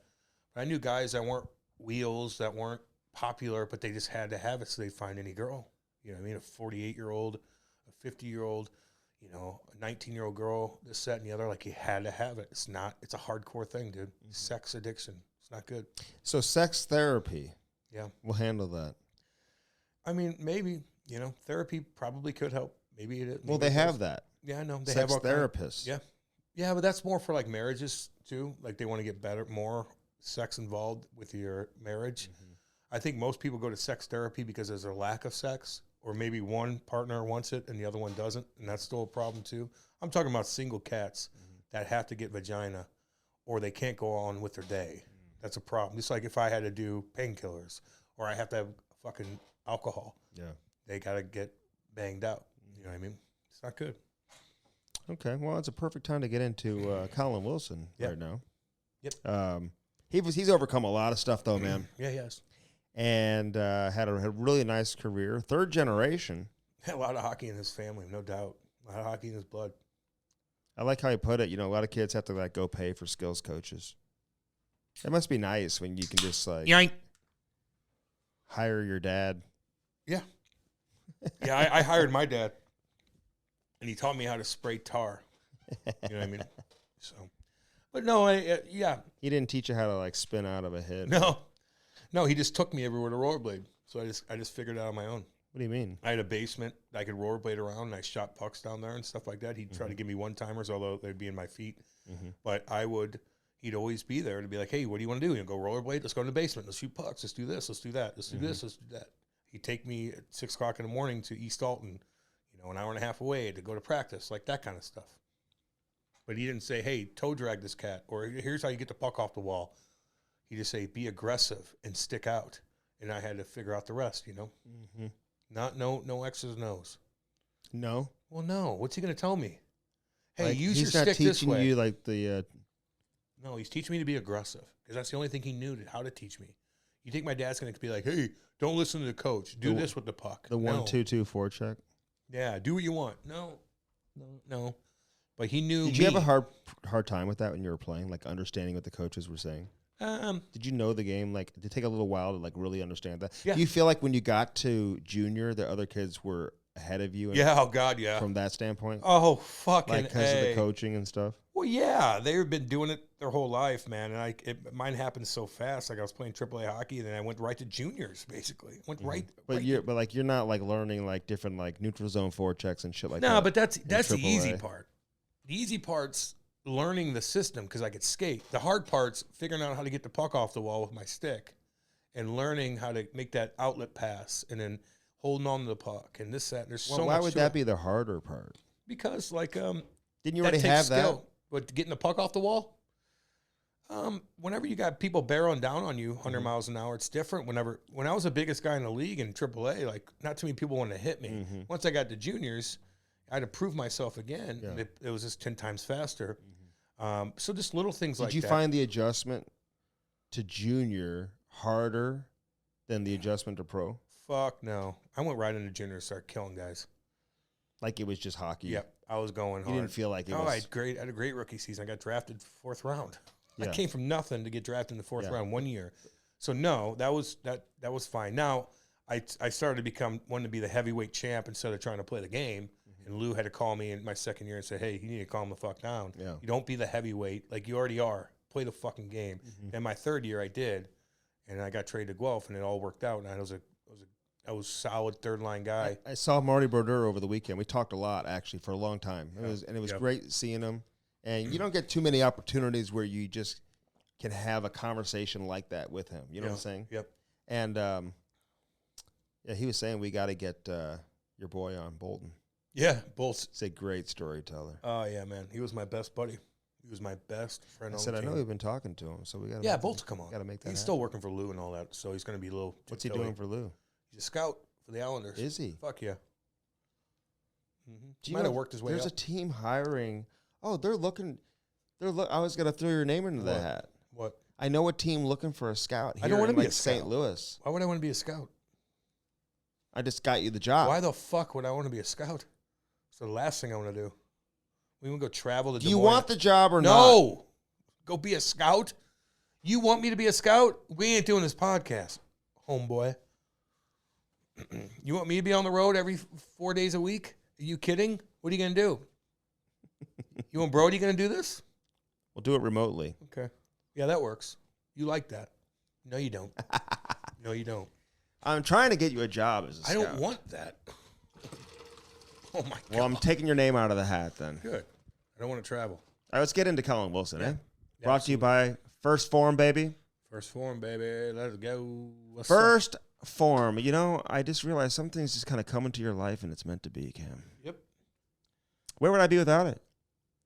I would think you would be not as healthy. No. You'd be here, but you'd not be as healthy. Mm-hmm. You know what I mean? Like I would be starving right now, but I ate 2 of those fucking beef sticks and I'm good to go, baby. Yeah, you're ready to I go. got 40 grams of protein. Yeah.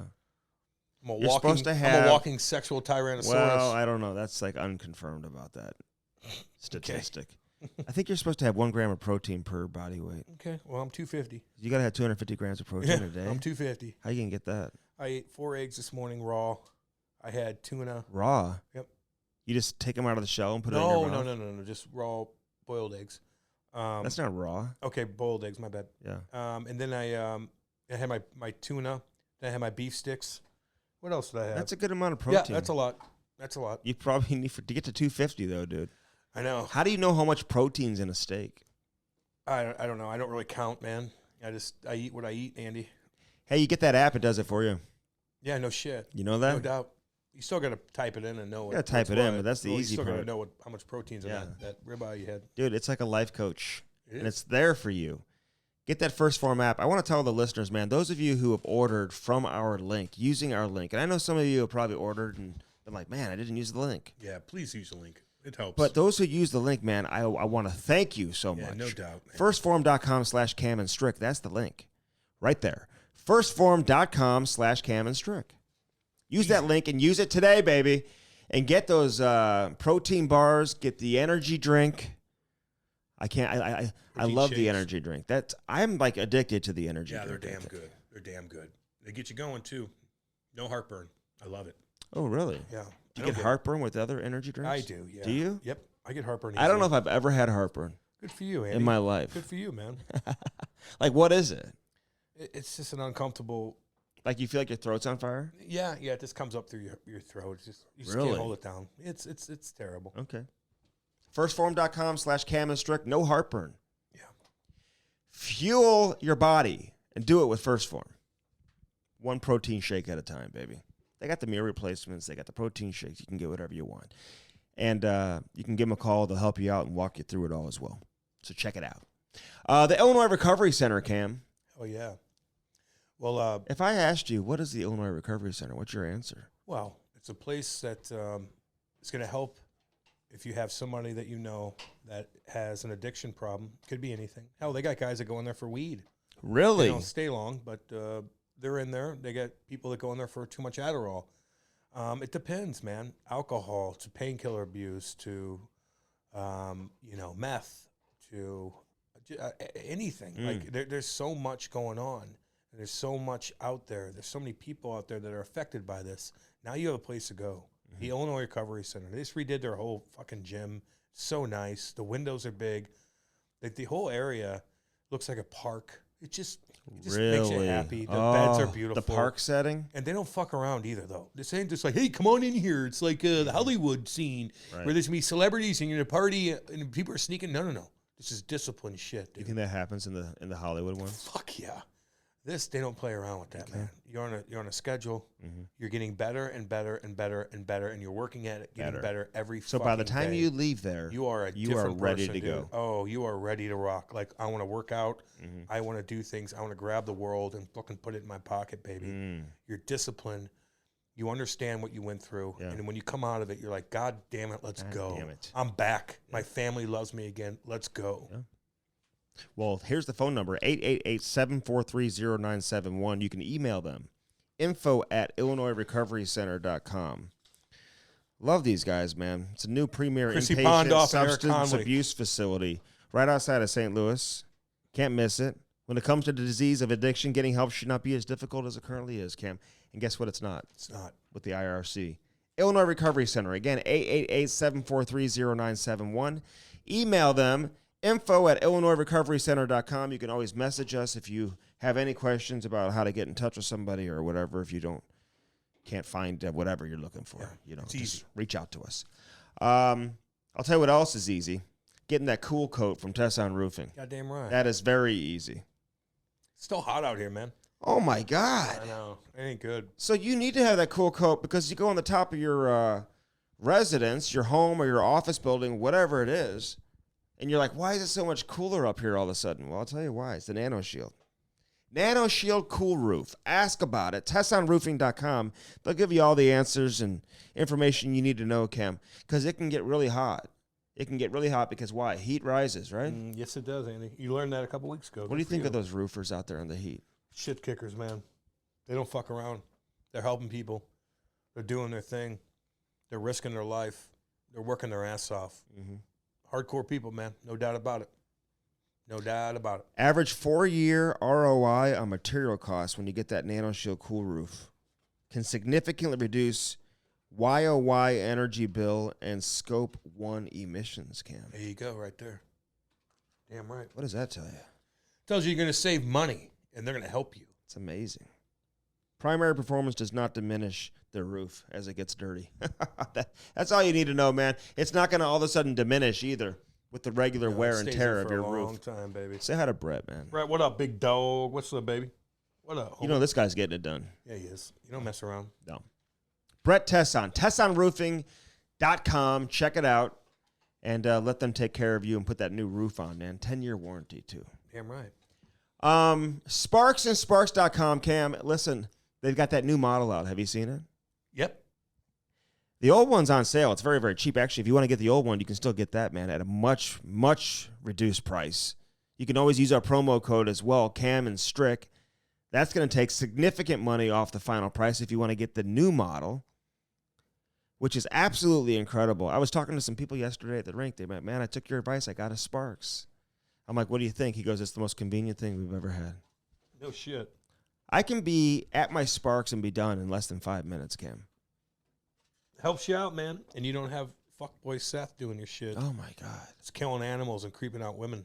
Did you hear about that creep in St. Louis who was stalking that 17-year-old hockey player? He was in the stands. His face was all over Facebook and stuff like that. Then they arrested him, and he's in jail. Good. $75,000 cash-only bond. Damn. And if he gets out, he's got to have like a GPS monitoring system and stuff like that before he goes to trial and stuff. I mean, he's done. No, he's fucked. Fuck him. And he admitted to like having crazy thoughts and stuff like that. Just. Well, you're done. He's done. Go sit one down a little bit. Go have a seat. Go have a seat. Go. Think about your craziness. Just go sit. Anyway, I hate to bring that up while we're talking about Sparks, man. But I'm just saying, I'm glad they caught his ass. And I'm glad the hockey community came together to make sure this guy didn't get away with what he was doing. Okay? Because that's what happened. It was all over Facebook. Yeah. Surprised you didn't see that. Well, I put on Facebook, and all I saw was Tim Peel pictures. So it convoluted. You know how, Facebook like, feed. if you go to, like, an event, and then there's, like, party pics all over, like in a magazine? I mean, hey, you missed the yearly gala, and here's the pictures. Like, that was PLC's post-party. I didn't even have to go to social media. I didn't even have to go to his party. I just looked at all the timeline pictures. Just say you were there. Oh, I saw him. I saw him. There. Seth is where now, though? Excuse me? Seth is where? He's working where? I don't fucking know. Hopefully nowhere. Hopefully he's working it. Hopefully he's hair braiding in jail like you would be doing. Oh, my God. You know? But you're saying he worked at the hockey shop? Yeah, he worked at the hockey shop and he fucked her skates up because he's a weirdo. So get a Sparks. Yes. SparksandSparks.com. Get one today. Use our promo code Cam and Strick. It's going to save you more money than Black Friday and Cyber Monday. Again, find out why just about every NHL team, I think like 25 or 26 NHL teams are using Sparks at their facility. I walk into NHL dressing rooms, practice facilities, Cam, and I see those Sparks machines. It's the honest to God truth, man. I believe you. Brent Burns is all over it, too. He uses it at his house for his kids. See him putting it on his Facebook, too. So down in Texas. Get a Sparks and get it today. Well, he's in Carolina during the season. Oh, during the season. You didn't know he plays for the Hurricanes? No, I did, but he has a ranch. Got that ranch, man. You dick. We're going to go to the ranch one day. SparksandSparks.com. All right, Bellman Automotive. Now is a great time to get a new car, man. Winter's coming, baby. Never been easier than going to Bellman. They will buy your used car today. Everybody gets accepted. Yeah, no, don't worry about your credit. No, do not worry about that. Man, don't feel like you're a fucking scumbag if your credit score is fucked. Dude, I was making $600,000 a year, 23 years old, and I forgot to make a couple payments on my credit card because I was just aloof about it. Oh, my God. Fuck my credit score up. Yes, it will. Huge. You can still get a car from Bellman, though. I'm like, what? The money's in my account. I just didn't pay it. Like, my brother was supposed to pay my fucking bills, and he forgot to do it. Right. And your brother was paying your bills. Yeah, I was traveling there. He was living with me. You know, it's just, dude, we're early 20s, man. Like, living a fantasy life. You had your brother paying your bills? Yeah. Yeah, I did. What were you doing when you were 22?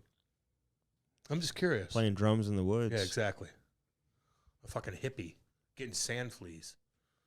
You're chirping me because I'm having my brother do my fucking bills when I'm traveling everywhere. Get on with yourself. Sweat lodge somewhere. You didn't even have any bills. You're right. I had 2 houses. Dude, you're right. I had 2 fucking houses already. I had friends in college who had like credit card bills and shit. I had 2 houses, 2 cars, a boat. Yeah, I had shit I'd pay for, man. Got bills now. No shit you do. Oh, my God. I know you do. Bellman Automotive, man. Get a new ride today. They got the Buick GMC on one side of the street. On the other side, it's Chrysler, Dodge, Jeep, Ram. Where are they located, Cam? Troy, Missouri. At Bellman, you get no what? Man, you don't get no fucking swinging fucking dicks. Swinging dicks. And you know what those are, those used car swinging salesmen. their dick around. Shut up. Fucking Hoosier. Can you send your wife there by herself? To the swinging Dickville? No, to Bellman. Fuck no. Oh, Bellman? Goddamn right. We'll treat her great. Absolutely not rip her off. Like, hey, what do you need to do? Very nice and subtle. And they love the easy. game. Love hockey. Love support hockey. They get it. They respect me. Respect Say hi you. to Danny boy. What up, Danny? What's up, baby? And Dale. Dale, what the fuck you doing, boy? What about Kenny? Oh, hi, Kenny. It's Everybody. Kenny. Get to Bellman Automotive. Get there today. All right, Colin Wilson. Great story, man. You may have read his story. Wrote a couple of them on the Players Tribune and won a national championship at Boston University. Played a long time, from a 7th overall pick. Played in the Stanley Cup final back in 2017 with Nashville. Lots of stuff to talk about. We got him here. Enjoy it. Colin Wilson joins the Cam Strick podcast now. The Cam Strick podcast is brought to you by First Form. Use our link, firstform.com/Cam Strick. They are the real deal. Get your protein, get your bars, get your apparel, get everything you need from the one and only First Form. Yeah. Firstform.com/Cam Strick. Now to the interview. Hello. Willie. How are you? What's up, man? What's going down? How are you, man? I'm doing well. How are you? Where you at? we're Where you at? chilling. You in Boston? Actually, I'm in Winnipeg. Winnipeg. Ooh. So listen. Why? Well, he's from Winnipeg. Oh, my bad. You better have done some research, Cam. I did. For fuck's sake. Damn. Like, I mean, do some But research. still, why? Well, Yeah, I know. I hear it's beautiful there, actually. Right now it is. I'm sure it is. It has been beautiful. I don't think it's necessarily how it typically is in late September, early October, but no, we've been getting good weather, so I'll take it. Yeah. Where else do you live? Do you got any places in Nashville or anything like that? Or are you full-time Winnipeg? No. I'm full-time Jersey City. We just we have a 6-month-old daughter, my wife and I, and we were quite happy to get to Winnipeg for a couple of weeks and drop her off with my mom for a bit, get some extra hands in. Jersey City. Oh, What's great going? Restaurants. Hey, listen, we just hit record and we just have conversation just like this, Colin. So, Jersey Perfect. City, though. Are you hanging out on the Jersey Shore? Yeah. Are you lifting weights? What are you doing over All there upper in body. Jersey City? No legs. No legs. No, skip leg day. I've been able to do doing the Jersey Shore. It was actually kind of nice to get out there, but no, I saw some other people pumping iron near the beach, but I did not take part. No, you don't want to do that. That's what I'd be doing. You gotta stay. You go down to Wildwood. It's like a lot more chill. All the good restaurants are down there. But if you go like at Point Pleasant and stuff like that, man, you're gonna run into some crazy sons of bitches. They're like 6'4" and like 300 pounds jacked. Yeah, I've noticed. A few of those people. Oh shit. Hey, so do you get down to Boston? Are you still like going to school? Because like last I heard, you were like going back to school and like studying and trying to finish up your degree and all that. So like, what's the latest with your education? I finished it a year and a half ago. So yeah, I did a year I was allowed to do online because of COVID, and then I had to move back for a year, which is fine. I still have a house there. That's where I trained during the summer. But yeah, I went back, finished my degree in psychology. So officially a college graduate. Nice. Damn, boy. Congratulations on that. So how does that work when you go to BU on a hockey scholarship and you leave to go play in the NHL and score a bunch of goals and go to the Stanley Cup final? Damn right, and baby. do they honor your scholarship or do they make you pay tuition when you come back? No, they honored it, which was great. Especially during COVID, they had a little bit not as much funding as they typically had, but no, they honored my scholarship, which was the promise Coach Parker and Quinn made when I was 16 and committed. So it was great for them to stay with that. They're like, okay, you're a Hobie Baker finalist who won a national championship. You will not pay a dime. Are you like the older ones there? I mean, are there some older people like your age going back and getting a degree? No, it was hilarious. It was me and a bunch of 19-year-olds, and I was 33. So it was You look it was young. pretty funny. Well, the mask helped because I had to have a mask on in class during that time. So at least it wasn't, which would be a whole other discussion. But regardless, it did help bring my age down a bit. I think if I didn't have that mask on, I would be looking a lot more like a 30-year-old kind of happy, or not Happy Gilmore, what Billy Madison. Billy type, Madison, baby. vibe. Yeah. They're like, Colin, do you want to hang out? Hi, Do you want- Colin. He looks young. Dude. I know. You got good hair. I would look like a mutant, man. People would be like, "What the fuck is this guy?" Oh yeah. doing Are here?" you doing like group projects and have to go over to like somebody's dorm room to like study at night? Like, I mean, are you having to do stuff like that? We did have a group project, and it was funny because I was getting like frustrated with 19-year-olds, and I had to kind of remind myself that we're at two different places in our lives. You're like, I just got done playing the NHL. I'm hanging out with these 19-year-olds. They're not listening to me. No, the parents are paying for everything. I know. Was that really difficult? Like what'd you have to do? I mean, is it essays? Is it just a lot of reading? I mean, what does it entail to get that? No, I mean, I had a few mental breakdowns. I'll admit, like learning statistics was incredibly difficult, and I had to start doing a little bit of math, which I didn't actually anticipate.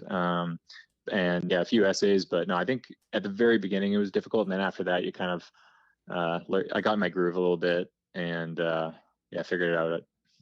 Yeah, I give you credit, man, for going back and doing it and finishing, because that's not easy to do, especially after, all the success that you've had, playing. But listen, I never knew you were from Winnipeg. You were always like the USA World Junior guy, national team program, Boston University, always represented USA. So you grew, and I know the story now with your dad playing in the NHL, and obviously you were born in the States, and then you moved back where he's from and whatever. So what was that like growing up in Winnipeg, and how did you end up choosing USA over Canada from an international standpoint?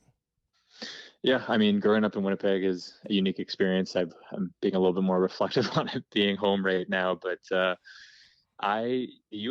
USA, like the U.S. National Development team, actually scouted me trying out for under 17s Canada. So they actually came and watched me, and then they offered me a spot. And it was a year-round program. I wanted to go to college.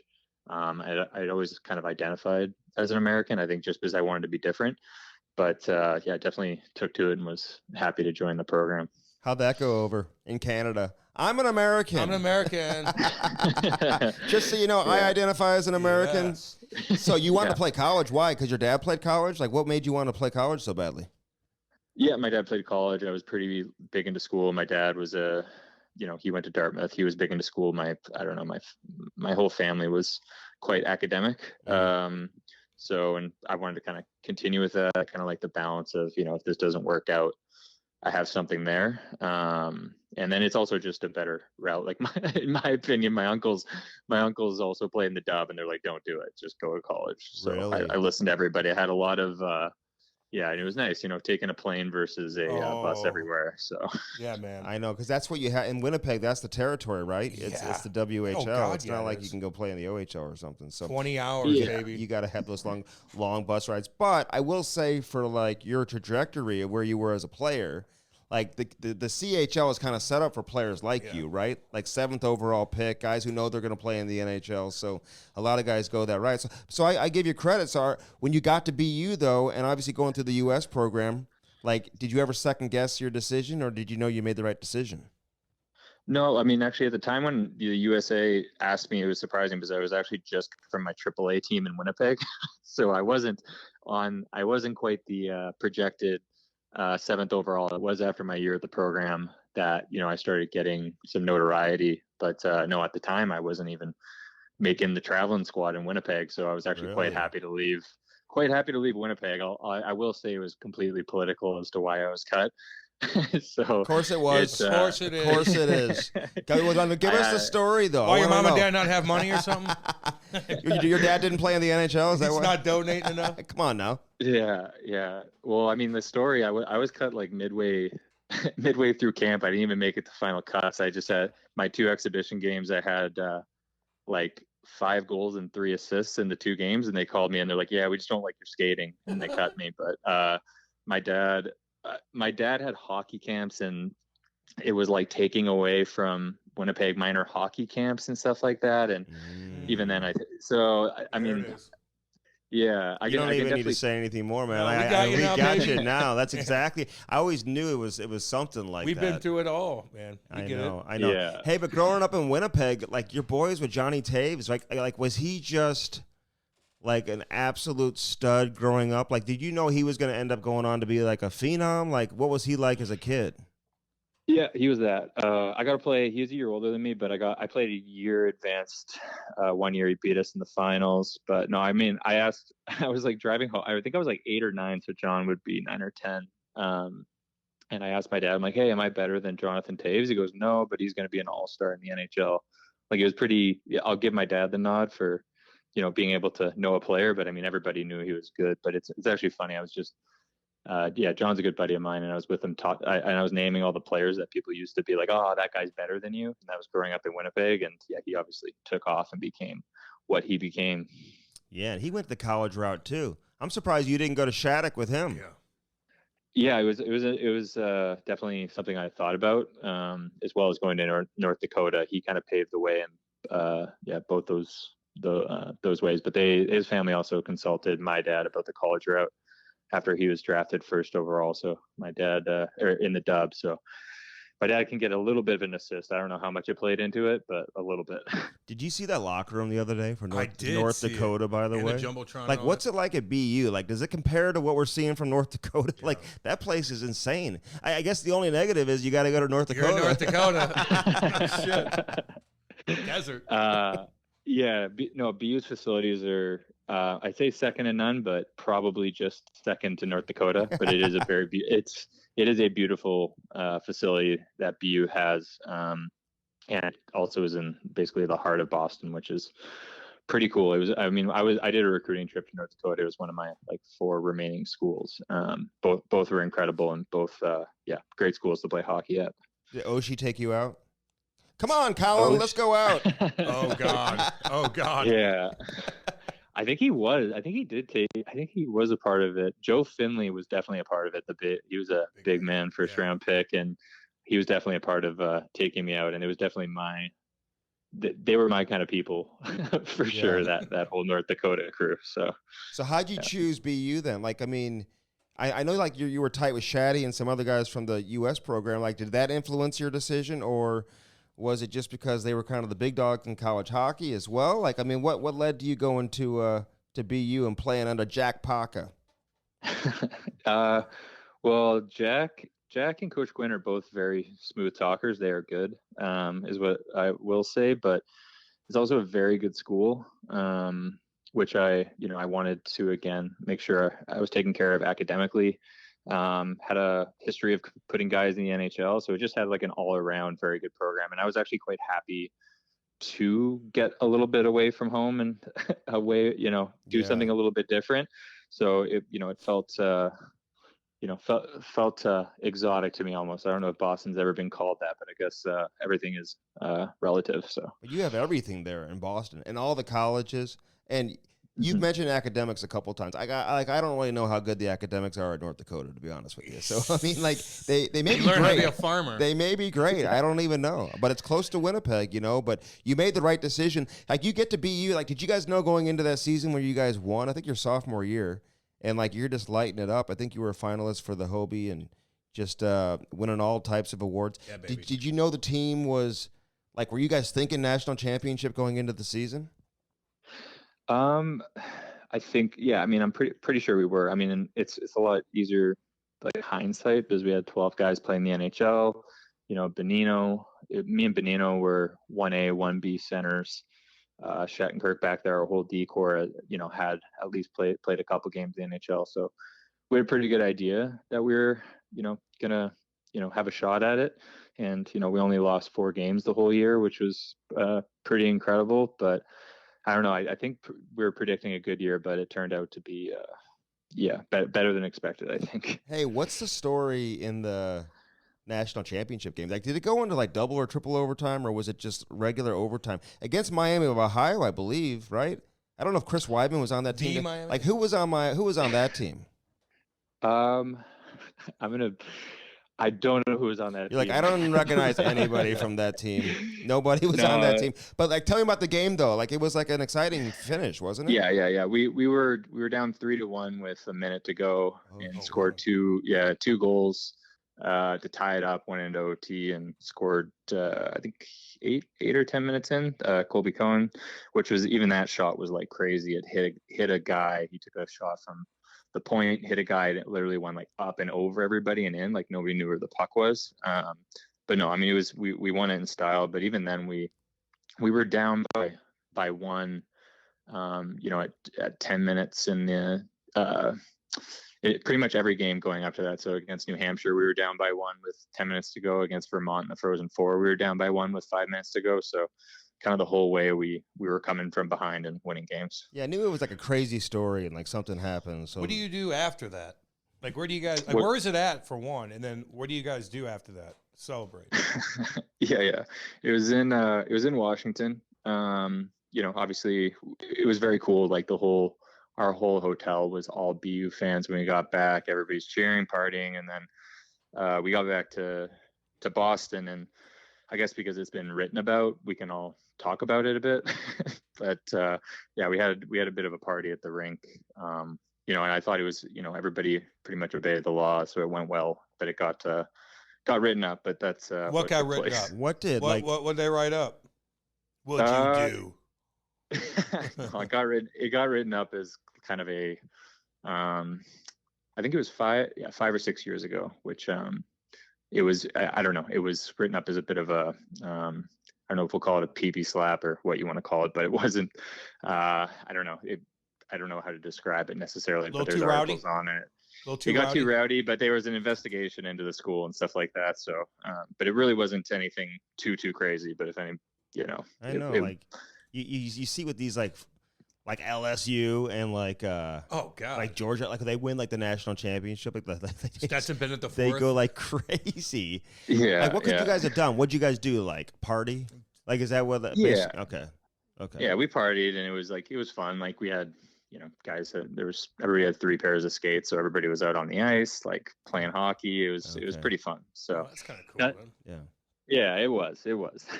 What's the difference between playing in Nashville, like a city like that, versus like a beautiful town like Colorado? Like, did you have like what did you enjoy more? And I know you were going through some personal stuff, so that probably impacted how much fun you were having. Yeah. But like just in terms of like those two markets, man, because honestly, if I were to like be good enough to play, which you're not, and I were to say, okay, where would you want to play? Like that would be 2 of the top baby. destinations in the league. There's no doubt about it. Yeah, I lucked out. Nashville was great. I think it was actually interesting because I got to see the rise of it, and it's continued since then. I was back last year. It's absolutely insane. But when I started there in 2009, we were all racing out to the Cheesecake Factory because it was the only restaurant we could get to that was open past 10. And then by the end of it, the city had grown, turned into a destination everybody wanted to move to. Everybody had gotten into hockey with the playoff runs that we had, and it was a good time all around. Obviously I went through some complications in my life, but it was still a great time. It was still a great time lead up to it. And then I guess comparatively to Colorado, Colorado was a welcome switch as well. Just beautiful town. Like I loved, when I wasn't playing, my wife and I would go hiking, stuff like that, and to see the mountains every day when you're driving to the rink was a really neat town. Yeah, Colorado's one of my favorite states, Tennessee and Colorado, by the way. Where'd you live in Nashville, though? Like, are you guys right by the rink? Were you a little bit outside? Yeah, I lived everywhere, but I ended up getting a house in 12 South, which is about 8 minutes from downtown. It's just like its own little thing, has a bunch of stuff people can Instagram, which is, I guess, a lot of what Nashville is, but it was just a cool kind of in between suburby type vibe. Oh my! If you would have kept that house, I don't know if you did or not, but it's probably be worth a lot more now. You know what I mean? Yeah. The way it's blown up. Oh yeah. Yeah, I kept it. Oh, you do? Oh yeah, he's a smart. He's a smart guy. He went to He's BU. a smart guy. This guy knows. This guy knows. We know. Of course he did. We know. So hey, I am curious though. When you went back to BU, like, did you like help out with the hockey team? Like, would you go out there and like practice and like go to the games and like, do people still remember you like around there? Like, because you were kind of big man on campus at the time when you were a student athlete. So I train. I would use the facilities just to work out and, hang out with the guys, kind of shoot the shit with them. And I went to a couple games, but so I was involved a little bit, but, not overly involved. I wasn't out there. And I think college has a bunch of, rules where you can't just have a coach out there. Like it actually has to be a definitive coach. I forget what the status is there, but, no, I was involved slightly, but, not overly. Hey, when you got to the NHL though, and like you're a 7th overall pick, obviously there's a lot of like, expectations, a lot of hype surrounding, a big time draft pick when he comes in. Like, were you ready for it? Like, was that difficult for you to deal with? Like, just the mental pressure of trying to live up to the hype, or were you able to handle that okay? I thought I was, but I came into camp and like the very first camp, and actually had an injury, which kind of threw me quite a bit, like was dealing with an injury and getting injured. I think that's what kind of threw me. I think if I could have stayed healthy, I would have had a little bit more control over my destiny. But no, I mean, I was going into camp quite a healthy confidence or arrogance, like tipping on the verge of arrogance. I think that was, good. But so I was ready for it, but maybe not quite as ready for the ups and downs of it all. Hey, how was your dad with you? Like growing up, like he put a lot of pressure on you. Like he knew the game obviously, and he played at the highest level. So was he like, hockey? Or you guys had a pretty good relationship? He was definitely hockey, and I think everybody in Winnipeg is. Yeah. And yeah, there was pressure there, and like between him and like my grandfather played too for Montreal, so my uncles were in the dub draft picks in the NHL. So, I was definitely, felt the pressure.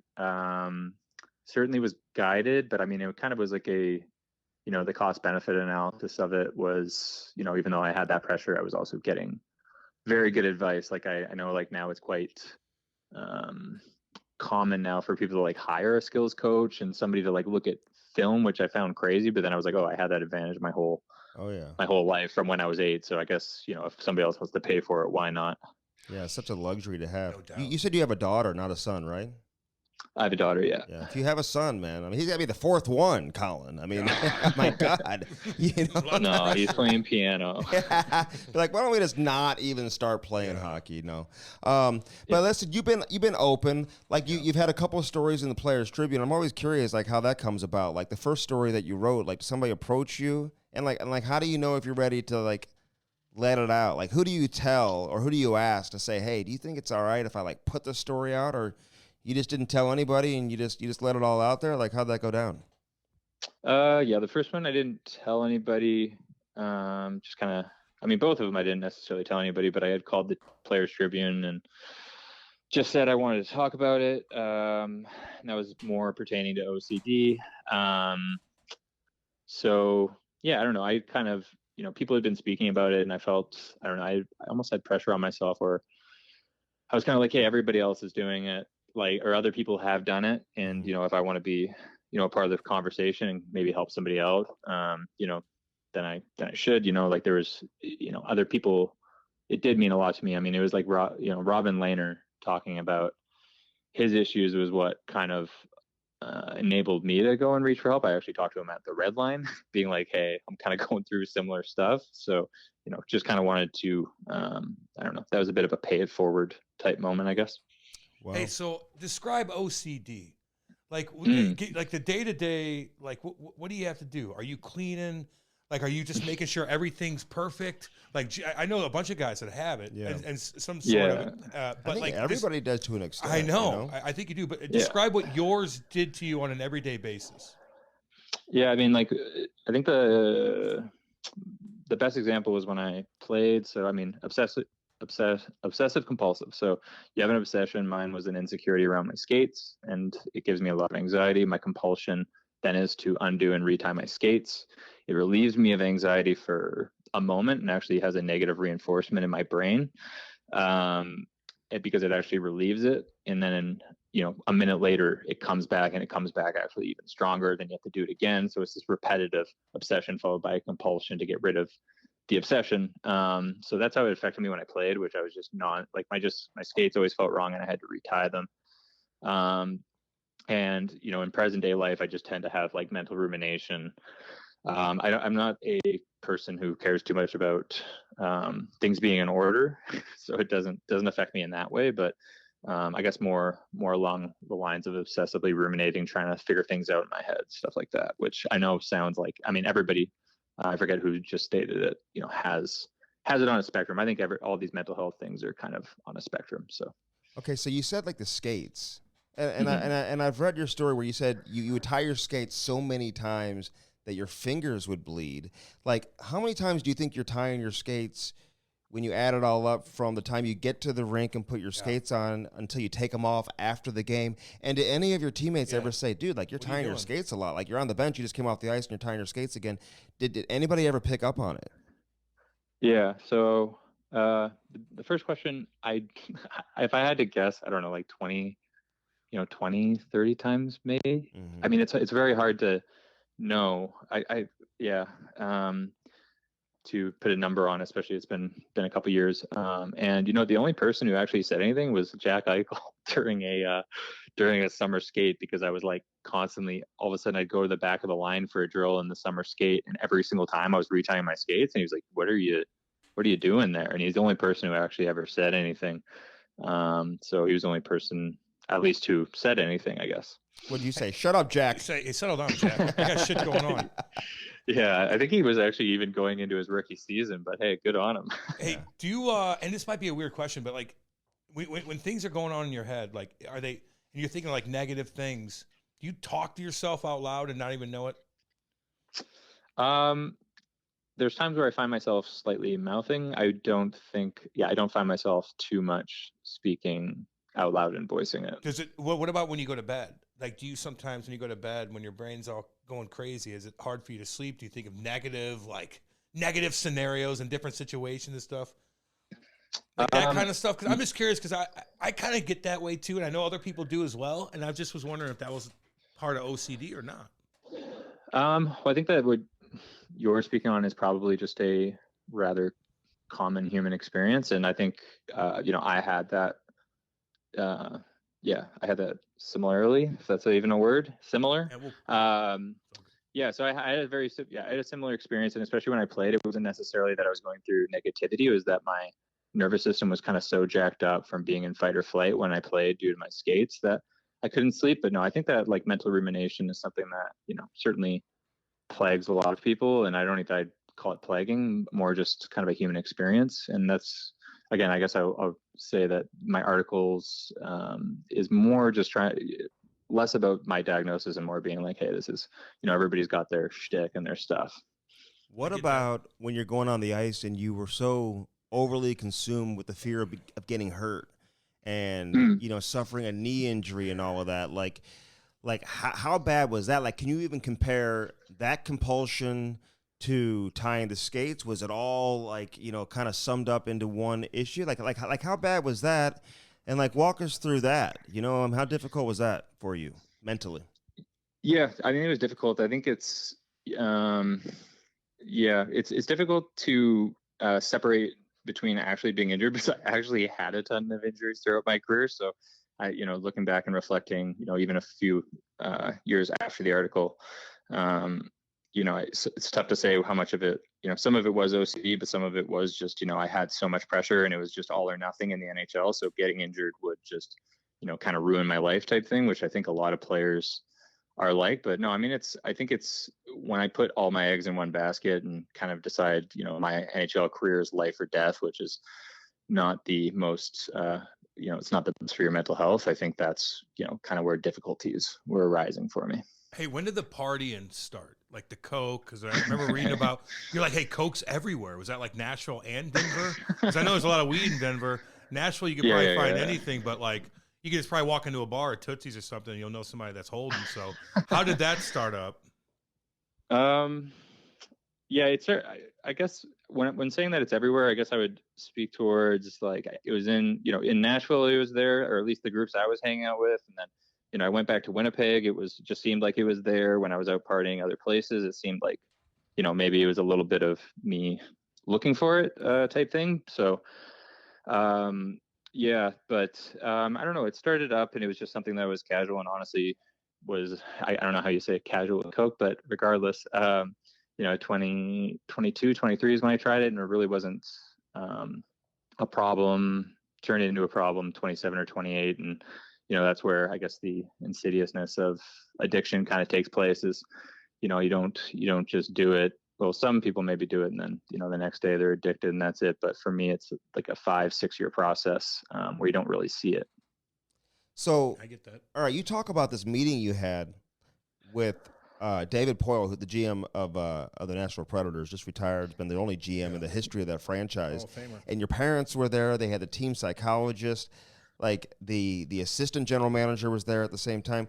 Like, did they just spring this up on you? Like, did you know what the meeting was for? Like, was it almost like an intervention? And they said, hey, you've been diagnosed with OCD because, like, take it from there. They were picking up on things you were doing at the airport, right? Yeah, they were picking up on a few different things. And I think that they could just see, something else was going on, under the surface. And I guess it wasn't necessarily an intervention. It was more, I think the week before or something, everybody had decided to meet in Milwaukee, to kind of speak about it. So it wasn't necessarily sprung up on me. I think it was just noticing that, there was something else, going on in my head. And I had been speaking to the team, psychologist. So, it was just not necessarily, it wasn't sprung up on me, but, still good on David Poyle, for bringing it up. Okay. So when you have OCD, like it's one thing, like everyone knows what like drug addiction is. And I think there is some level of like, not everybody, but no, I'm just saying, like, people are like familiar with like people, you see crackheads, you see people, homeless people who are, addicted and whatever. Fentanyl now. Yeah. But like, OCD, I don't know if as many people truly understand what you go through, right? You know what I'm saying? When you're dealing with like OCD. So like when your family and your friends are hearing about this, like, what's their reaction? Like, do they have sympathy for you, or are they like, hey, like, what's suck it up. Just suck it up and just like stop doing what you're doing over and over. Stop tying your skates over and over again till your fingers bleed and you have blood all over your skates. Like, are they understanding what you're going through, or do you feel like they didn't get it? No, I mean my parents kind of from that first meeting. I think I was 19 till I finally reached out for help. The whole, every summer, every year was kind of like, hey, like, what are we going to do about this? They noticed, things that were bringing down my mood and my state of mind. And so they were always, quite helpful and supportive. And, my teammates, again, I don't know, I'm a bit of a weird dude to begin with. So I don't think anybody could tell anything abnormal was happening when my baseline was a little bit off anyways. But no, when I got to Colorado and I was a little bit in a lot more acceptance over it, like, Nate McKinnon and Tyson Berry were, really good buddies of mine, and we all ate, and, I'd talk about it, and they were always like, asking me questions about it and, really accepting of it. So I think, guys were a lot better with it. Okay, so I remember reading a part where you were down and out, man. And I've been here before too, man, where you're like, fuck it. I got to tell somebody, I'm going to do it now. And all of a sudden you're going to go up to Jared Bednar, and you built up the courage, and you're like, it's over. You've had enough. And all of a sudden he comes out and says, it's an optional practice. And you're like, okay, I'm going to go sleep this off. And you prolonged it, man. Like, that was sad, dude. I know where you're coming from with that. Talk about that for a second. Yeah, I mean, that was definitely my bottom, and I will say that night was the very last time I actually did coke or did drugs, which was great because, and then I went, I was getting help at the time, even though I prolonged it to the end of the year. I was getting really good help, and really only drank once or twice again throughout the year. So it really was I hit that bottom, and it was, just the worst. Yeah, definitely the worst day of my life. So it was, I don't know if I'd call it relief, that he called the optional. I think the jig would have been up quicker, but at the same time, I got to finish out, have a really good year, and I actually got to enjoy it more. And, it was good because I got to, perform, enjoy it, and work on myself. And obviously I still had crazy up and downs, but no, that was a horrible feeling I will never forget, and continues to drive me to stay sober, because it just doesn't get worse than that. Well, what were you doing? Like, give me an example. A bunch of blow. Then you take some Ambien, then some painkillers at night. Were you snorting painkillers? Like, how deep were you? No, I mean, I had stopped actually pretty early with the coke at that time, and but due to that, I couldn't sleep, and I was like, hey, well, I have to take something to sleep, and it actually wasn't anything that would be to where, I had sleeping pills that weren't prone to abuse actually, but I couldn't sleep even after I took that. And I've also learned that, drugs, especially something that's an upper, is kind of it's like putting gasoline on a fire for OCD, and like, my whole nervous system was just kind of wrecked. But I went in on no sleep, had a bit of a painkiller in me, and was coming down off the other stuff. So it really was just, again, a pretty horrible feeling. Oh yeah. Hey, how long you been sober? 4 years. Oh, congratulations on that, man. Yeah, that's awesome. Doing it. Hey, I'm curious, like the treatment that comes with like OCD versus drug addiction. Like, are they completely different? Are there similarities? Like, are what people are going through who are dealing with significant and serious OCD versus those who are dealing with serious drug addiction? Are they all kind of, under the same umbrella, or is it a completely, are they apples and oranges? I mean, so similar in that you're trying to, I mean, both of them you're trying to change cognitively, kind of your reactions to everything. So I guess with OCD, the gold standard is called cognitive behavioral therapy, as well as exposure response therapy. So there's stuff, as an example, there's stuff that I typically want to do a compulsion around, and I go and sit and then I create my obsession, and then I don't let myself have the compulsion.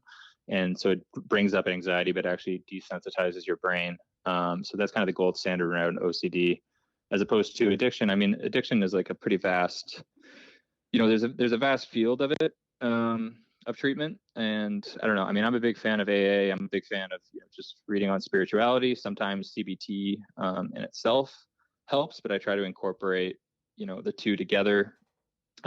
Just personalized therapy, kind of psychoanalysis, going through your childhood, stuff like that. So, I mean, there's a broad spectrum. I mean, then you can also bring in, newer stuff like psychedelics, which is, gaining traction. It'll be interesting to see the actual long-term data on that. But yeah, there's a wide breadth of options. So, yeah, you turn to psychedelics, like specifically like mushrooms and different things to help in your healing.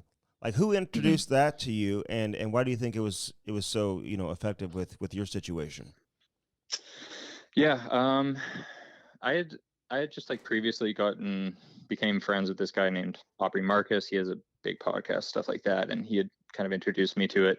And I will say, I mean, it's still a interesting topic for me because I did it, and it just isn't a panacea. Like, so I had a very, a beautiful experience, kind of a connection of something greater than myself.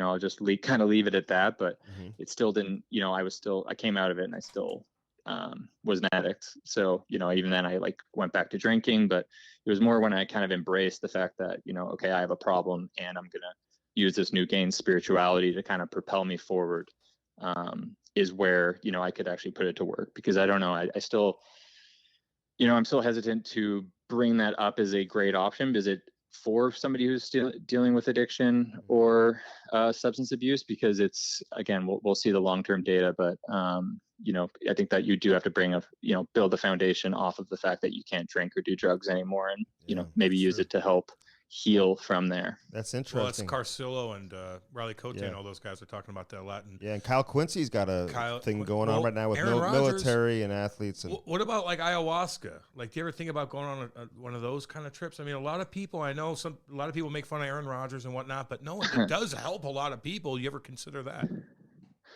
Yeah, I've done a variant of it. I guess whatever. I guess I'll get into the weeds of it. So I did just a variant of it with DMT? ayahuasca vine. Well, yeah, I've done DMT. Yeah, so I did DMT as well. Again, like this was so it was again very helpful. But until I started putting more into practice cognitively, spiritually, through 12-step programs, seeing a therapist, it wasn't a panacea for me, and I wouldn't. Again, I'm not an absolutist on it or a maximalist on psychedelics. Actually, which I know those guys, they are more larger advocates for it. I think that there's actually more grounded ways, and even like something like AA. I've seen people don't have that mind-blowing spiritual experience, but I've seen people do incredible work and really transform their lives through it. And again, you'll see, there's quite a few health trends that, kind of come in and dissipate, but I think psychedelics will be here to stay. It'll be interesting to see how it actually integrates into treatment. Yeah, I agree. No, I agree. I hear you on that. Hey, take us to the 2017 Stanley Cup final. And I think the way you put it is that you felt like your brain was about to blow up, or your brain blew up, or however you defined it at the time. But what was going on in the situation there in the Stanley Cup final? Because you were out of the lineup, and you came into the lineup. Like, help us understand that. Well, I mean, I actually came out. I wasn't in the lineup only because I was injured, and it was a hip problem that I actually to this day still have issues with. So, It was, I mean, it really was just years of untreated OCD. And again, I wasn't treating it. So I was, self-medicating with drugs. And so just, finally my brain and body had enough. So it was quite difficult. I was very happy to get in those back 2 games in the Stanley Cup final. I mean, it sucks that we lost, and I wish I could have been a bigger part, but it really, what kept me out was an injury that, I'm still dealing with. So. I remember Corey Hirsch talking about that when he was on with us too, man. We've had other people. Hey, he was dealing with OCD, and they won the Stanley Cup back in '94, and he just couldn't wait to get out of there. He just left the team, when everybody else is celebrating, because it was just so difficult for him to be around it all. But did you feel isolated at that time, during the Stanley Cup final? No one probably had any idea what you were dealing with. They started figuring it out. That was kind of, like Coach Laviolette called me in, kind of was like, "Hey, are you okay?" type thing. And that was more earlier in playoffs. But it was, I think previous to that, it was quite isolating. I mean, I just remember losing, when we beat Anaheim to go to the Stanley Cup final. And while, a part of me was excited, I also just felt, tremendously guilty, and bad, because I hadn't felt like I contributed enough to get there, which again it's a little bit of selfish thinking, to be honest. But it was a interesting time. So and Peter Laviolette, great guy. I don't know if you got along with him or not. You can tell us, as a head coach, but we've had him on the show. Yeah. Did what did he pick up on that he brought you in? What were the warning signs that he was seeing? I mean, I got along with him. He was a great coach, great motivator. And no, I mean, it was pretty, I think it was quite obvious at that point, I was coming in pretty head slumped over. I just wasn't, that was a bad mental space, but, actually pretty impressive that I continued to play through that all. But, even then I think, I probably could have been more honest. It was just kind of oh no, I'm dealing, I'm just upset that I'm injured, but obviously there was more underneath that. Hey, we just had Kevin Hayes on, man, and a great guy. We talked a lot about his brother, and it's interesting how tight you were with Jimmy. I mean, you guys go way back. You guys were really close, weren't you? Yeah, we played. We started at the U.S. national team together. He came in just for the under 18 years, so we've known each other since we were both 16. And you said his situation, and when his parents came out with the with their Players Tribune article, right? I mean, that impacted you to kind of come forward to talk about some of your addiction, right? I mean, how did that impact you? Yeah, I mean, I wasn't gonna speak on the addiction part of my story, really, or I kind of thought about it, but yeah, I mean, it really was them being courageous. They didn't have to come out and say that, and I kind of recognized how in my first article, if maybe I would have spoken more on that, maybe, it could help save a life and help people kind of understand what they're going through. Because I think the big thing for people at the beginning of substance abuse, addiction, alcoholism is that they don't, again, they kind of think it's some guy, they think it's somebody homeless on the street, when really it's this very slow, insidious type of movement. So, them coming out and saying something, I just kind of wanted to, I mean, it was very emotional for me for them to have done that. And I just kind of wanted to piggyback, and, if they're going to use that to try to, do better to the world, then I wanted to piggyback, kind of on what they did and, their bravery with that. Was it why didn't you include it the first time? What was the reasoning? Were you embarrassed of it? Were you just not wanting to come clean? You didn't want people to know? I know you said the family it impacted your decision to go ahead and come forward with it. And believe me, I'm not sitting here saying it's easy to do, but why do you think you kept that hidden, the first article?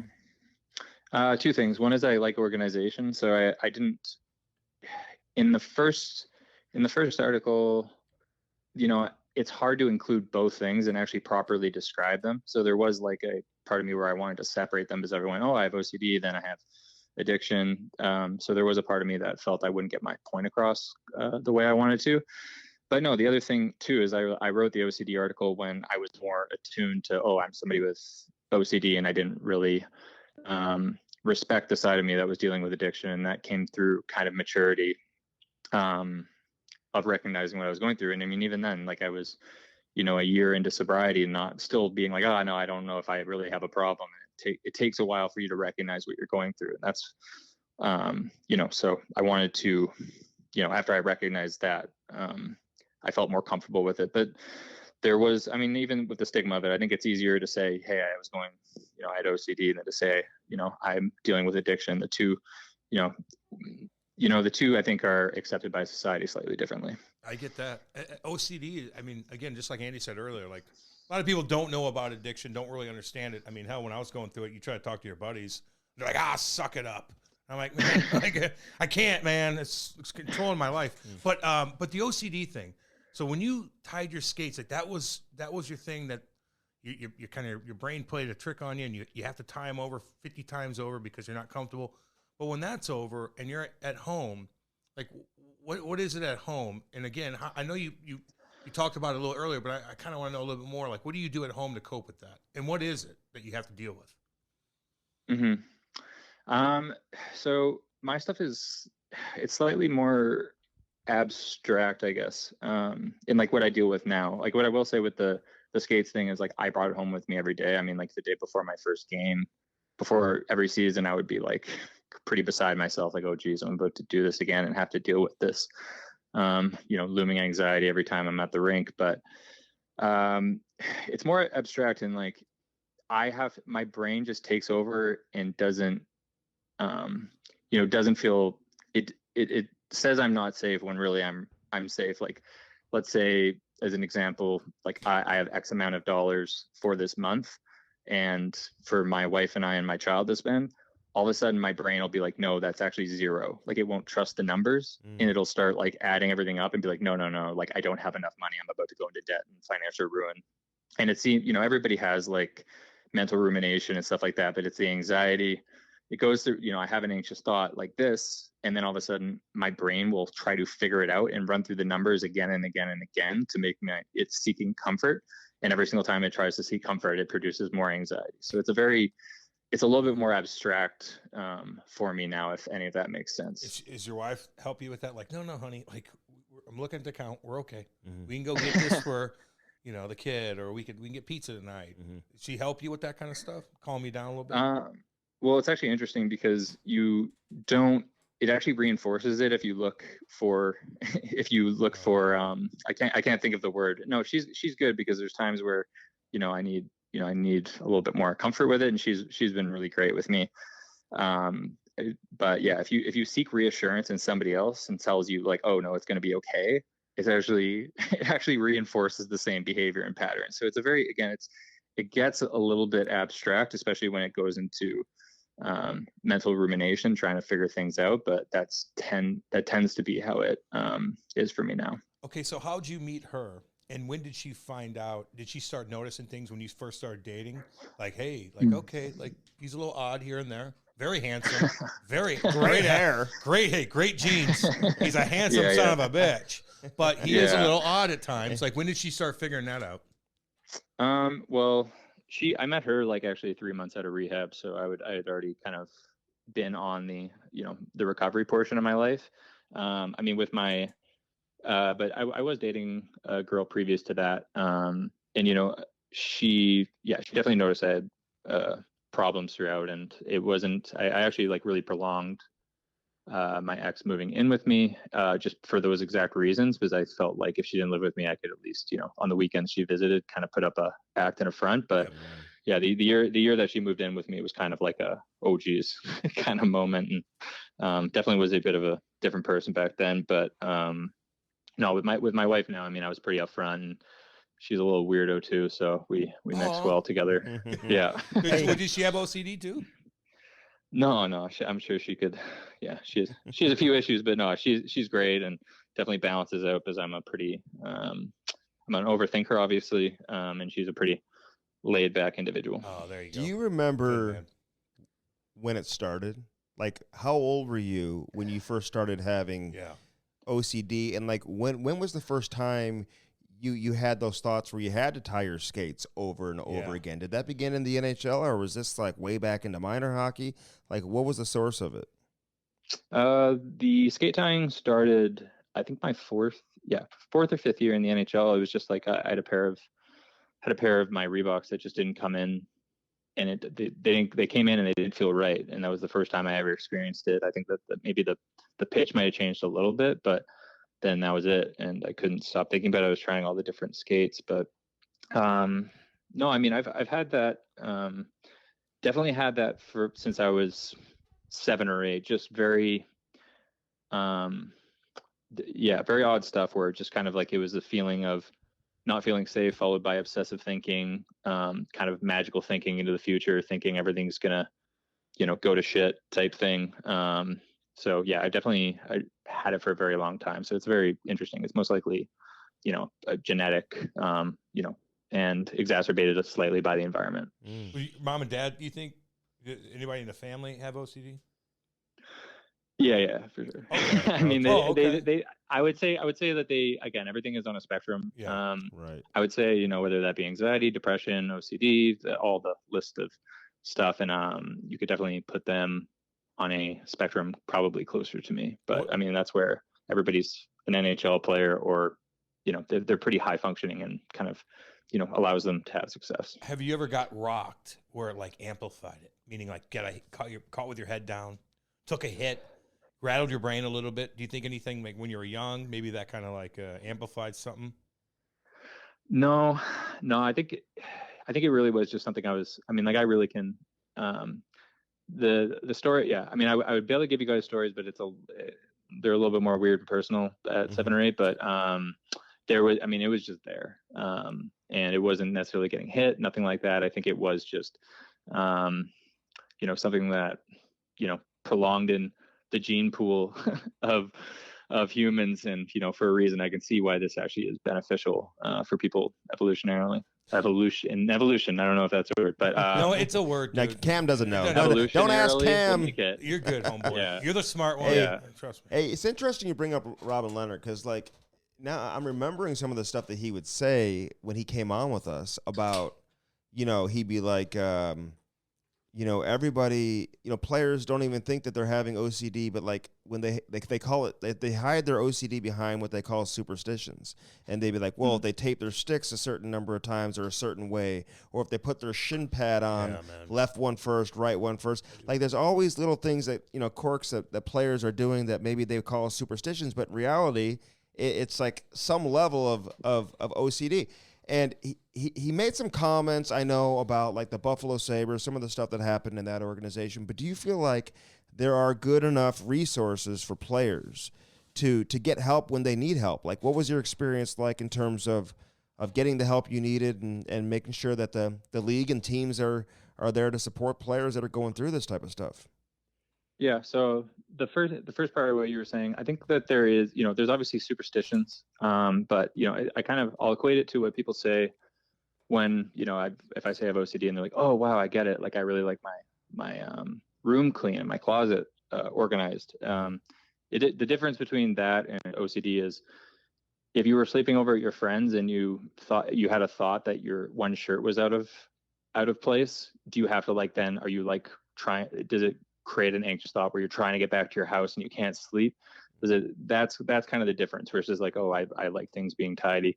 And I think that lends itself to an explanation with hockey players. I mean, there's superstitions, but if before a game you don't tape your stick right, or you're thinking about it all game, and do you have to like retape it a bunch? But then, yeah, I think that there's great resources, to be completely honest, within the league, and I think it's only getting better. I think that guys, getting guys to be more comfortable with utilizing those resources is what I think needs to evolve. But aside from that, I mean, it really is there, and the NHL is, I guarantee you, one of the best out of all the major league sports. But again, it's just using it. I called a few times when I was younger, and then just like didn't follow up when I should have. And so I think just again, having players knowing that it's they know it's there, but to realize that these hockey docs are on your side is going to be advantageous. On a personal note, like what about like what is it? Is this OCD? If you feel like, I know a lot of people have fear of flying, like you're falling out of the plane, and sometimes like when you're driving on the highway, people get freaked out of driving on the highway, like your door is going to fall off, and you're going to fall off, or when you go over a bridge is going to collapse. Like I know that might sound corny, but a lot of people are affected by that. Is that OCD? No, I mean, again, like, so I guess I'm not a doctor, but my understanding is, I mean, there's phobias, right? So, and phobias kind of garnish the same treatment as something like OCD. So, say you're driving, you keep having intrusive thoughts over a bridge collapsing, you tend to avoid it. If you start avoiding it, it actually will again build anxiety and make things worse. So, the treatment is exposure response, drive through the bridge, deal with the anxiety, but it's not, again, it's a cousin of OCD. And, these things again are quite fluid and on a spectrum, but I think it manifests in the same part of your brain as OCD, where it turns into fight or flight. Okay. Yeah. Thanks, no, that's interesting. You were paying attention in class. Dude, I'll tell you that. You are a smart son of a bitch. Hey, listen. What would you tell people who are listening right now who are going through it? Yep. Who have OCD? Like, do you believe that it's completely 100% treatable? Like, or are there some OCDs that it's like you can't treat it? Like, how do you get through it? Like, what would you tell somebody? I think it's manageable. And so, it's kind of, I mean, the big thing for me is kind of acceptance around it. Like, I'm not going to live a life probably without it, but I deal with the ups and downs better. And, for anybody who's dealing with it or any issue in life, I think to develop, support, get, begin living a more examined life, through meditation and different, therapy, stuff like that. I mean, it's all there. And, there is treatment there, and that has a lot of efficacy as well. So, there's support, and, the human experience is tough. So might as well have some support through it. What's your happy place now, man? Like, where are you at your most comfortable? Like, are you on the water?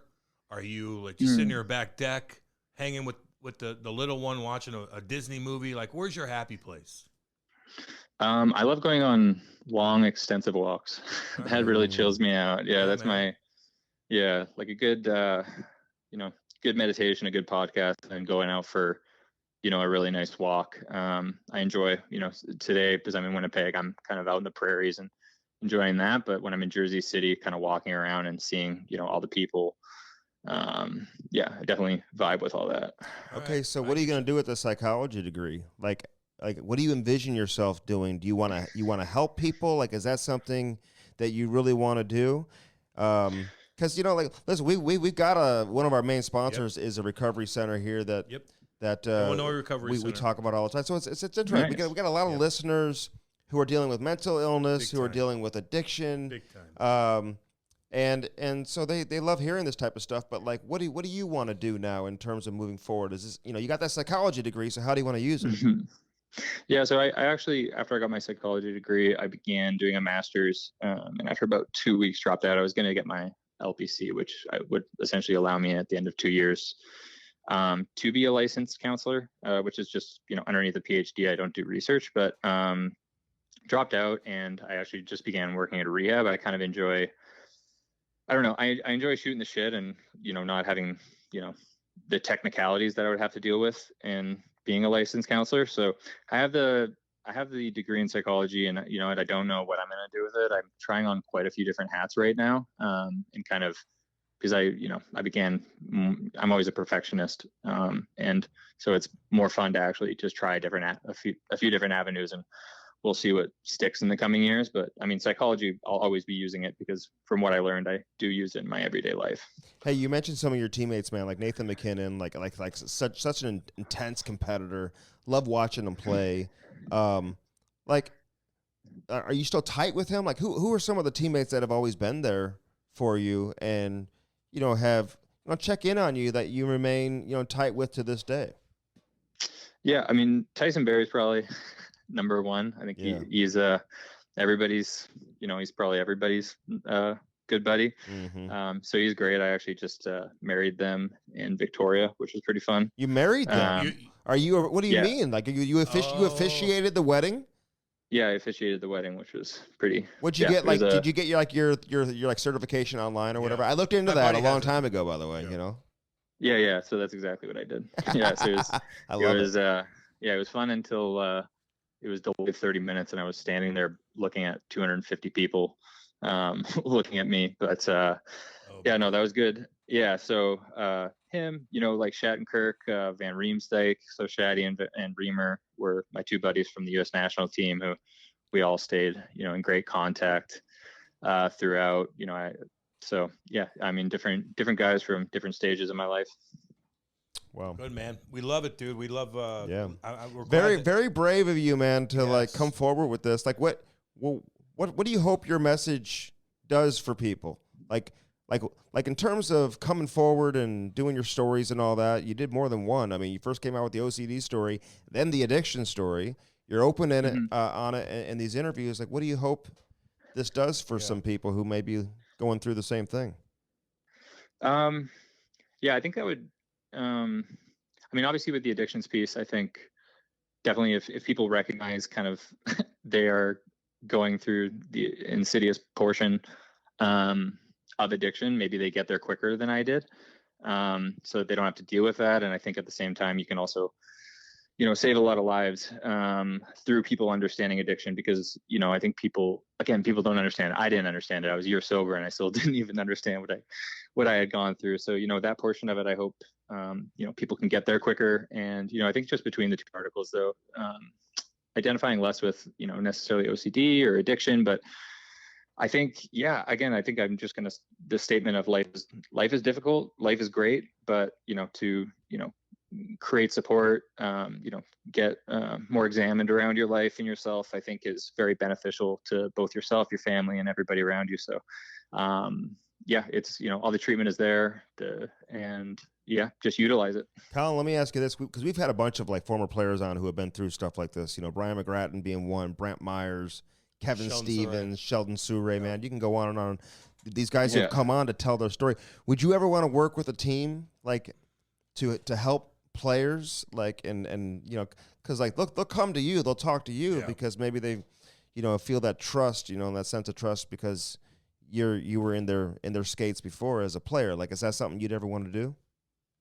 Yeah, I mean, I'm very happy helping whoever needs it, and kind of being a part of a program like that. I think we have something less official kind of going on the side for players who are dealing with issues that we have a bit of a program on the side, and we get reference players from time to time, but to be more involved is something I always welcome.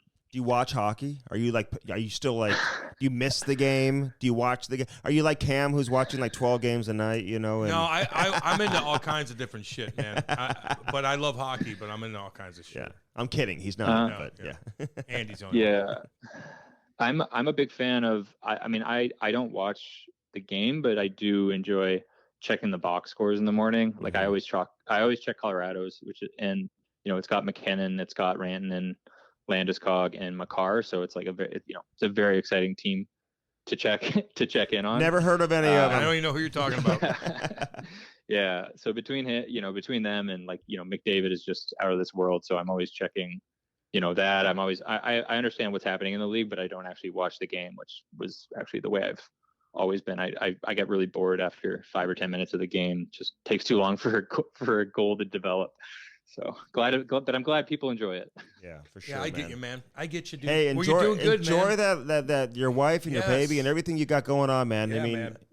and doing good. And congrats on everything you've done to get this far and where you're at, man. Exactly. And from a hockey standpoint, man, you had a great hockey career, right, you did. and you should be proud of that too, man. In terms of what you accomplished as a hockey player too. So helping a lot of all people the best out. to you, man. You're the man, Colin. Yeah, thank you very much. Thanks for having me on. Yeah, all right, buddy. You got it. All the best, man. We'll see you. The Cam Strick podcast is brought to you by Bellman and Bellman.com. BEHLMANN.com. Get out there to Detroit, Missouri. Check it out. On one side, you got the Buick, the GMC. Options for everybody. Then right across the street, you got the Chrysler, Dodge, Jeep, and Ram. Again, find something that works for you and get yourself a new set of wheels in time for the summer. Yeah. All right, baby. That was Colin Wilson. Damn. What a story, huh? Yeah, it's crazy. It's hard to keep up with, man. With the with the OCD stuff. Like it's just hard to understand. I'm trying to ask him like questions about it. Like I don't know. Like it's still like I know it's a very serious issue that affects I know millions of people. No, I know. I'm just trying to like pin it down to something, and I think it's not easy to do, right? Like I could pin down sex addiction for the most part. I could pin down drug addiction for the most part, alcoholism, but OCD. I know we all, just like you said, we all have a little bit of it, but to what extent? And what does it mean to be on that level? Like, I don't know. It's very severe. You know? And there's people listening right now who are either going through it or they have family members that go through it. Yep. Just like and they know exactly what he's talking about. Like when he's explaining it, he's literally hitting the nail on the head for everything people are dealing with, whether it's a family member or themselves. You know what I mean? I truly think this is like, you know, it's brave, all of that we know, you know, but I just give him a shit ton of credit for coming out and telling a story, man, and being like, yeah, I couldn't stop tying my skates. Yeah, you know what? Like, and his fingers would bleed. And like he had to hide it from the guys because Jack Eichel said something. Just like I did, like I had a fake being happy all the time, but I was in such a down and out state of mind, withdrawing all the time. But you just gotta go and you gotta say fuck the world. I got work to do. I can't have these guys saying I'm a fucking weirdo druggie. I gotta be happy and fucking get them pumped up, man. And he had to do the same thing where you walk in that locker room and the last thing you're gonna do is communicate with anybody and fucking you feel like shit and you're like, yeah. But you gotta suck it up. Every day you suck it up like a man. He's gotta fucking do it, man. He's liked by a lot of people around the league, man. Yeah, big time. Big power forward. Hey, I want to point out in the intro we were talking about the Mark Stone hit in the neutral zone. That was actually Tyler Bozak, not Braden Shen. Yeah, my bad on that. It's tough to remember, dude. Yeah, I don't remember. But it was Bozak, who we love too, you know. Yeah. And I remember it pissing me off. Yeah, I remember the hit now. It was a cheap hit. He just like fucking stuck him in the middle of the ice. He did.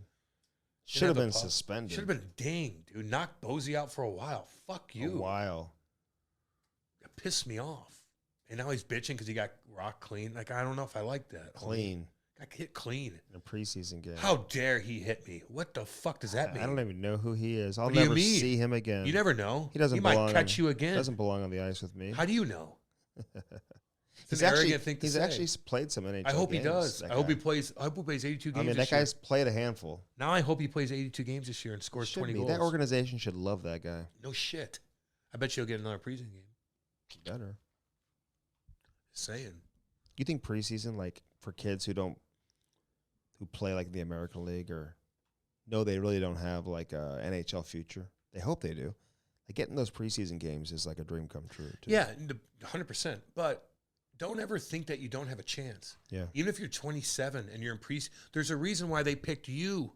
There's still half the team in the American League that's not playing. They're not even up with the fucking team. They didn't even get invited to main camp. They don't even get invited. Yeah. You're still in the mix, meaning if shit goes down and they have to look down there like, who the fuck can we call up? Right. Wait, I remember him in preseason, and he's doing well down there. Yeah, right. Get up here. Get him Don't up here. ever think that you're out of it. If you're playing preseason games. If you're playing preseason games for the NHL, you're doing something right, and you're right there.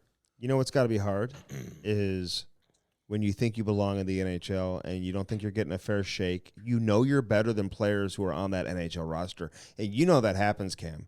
You know, waivers comes into play.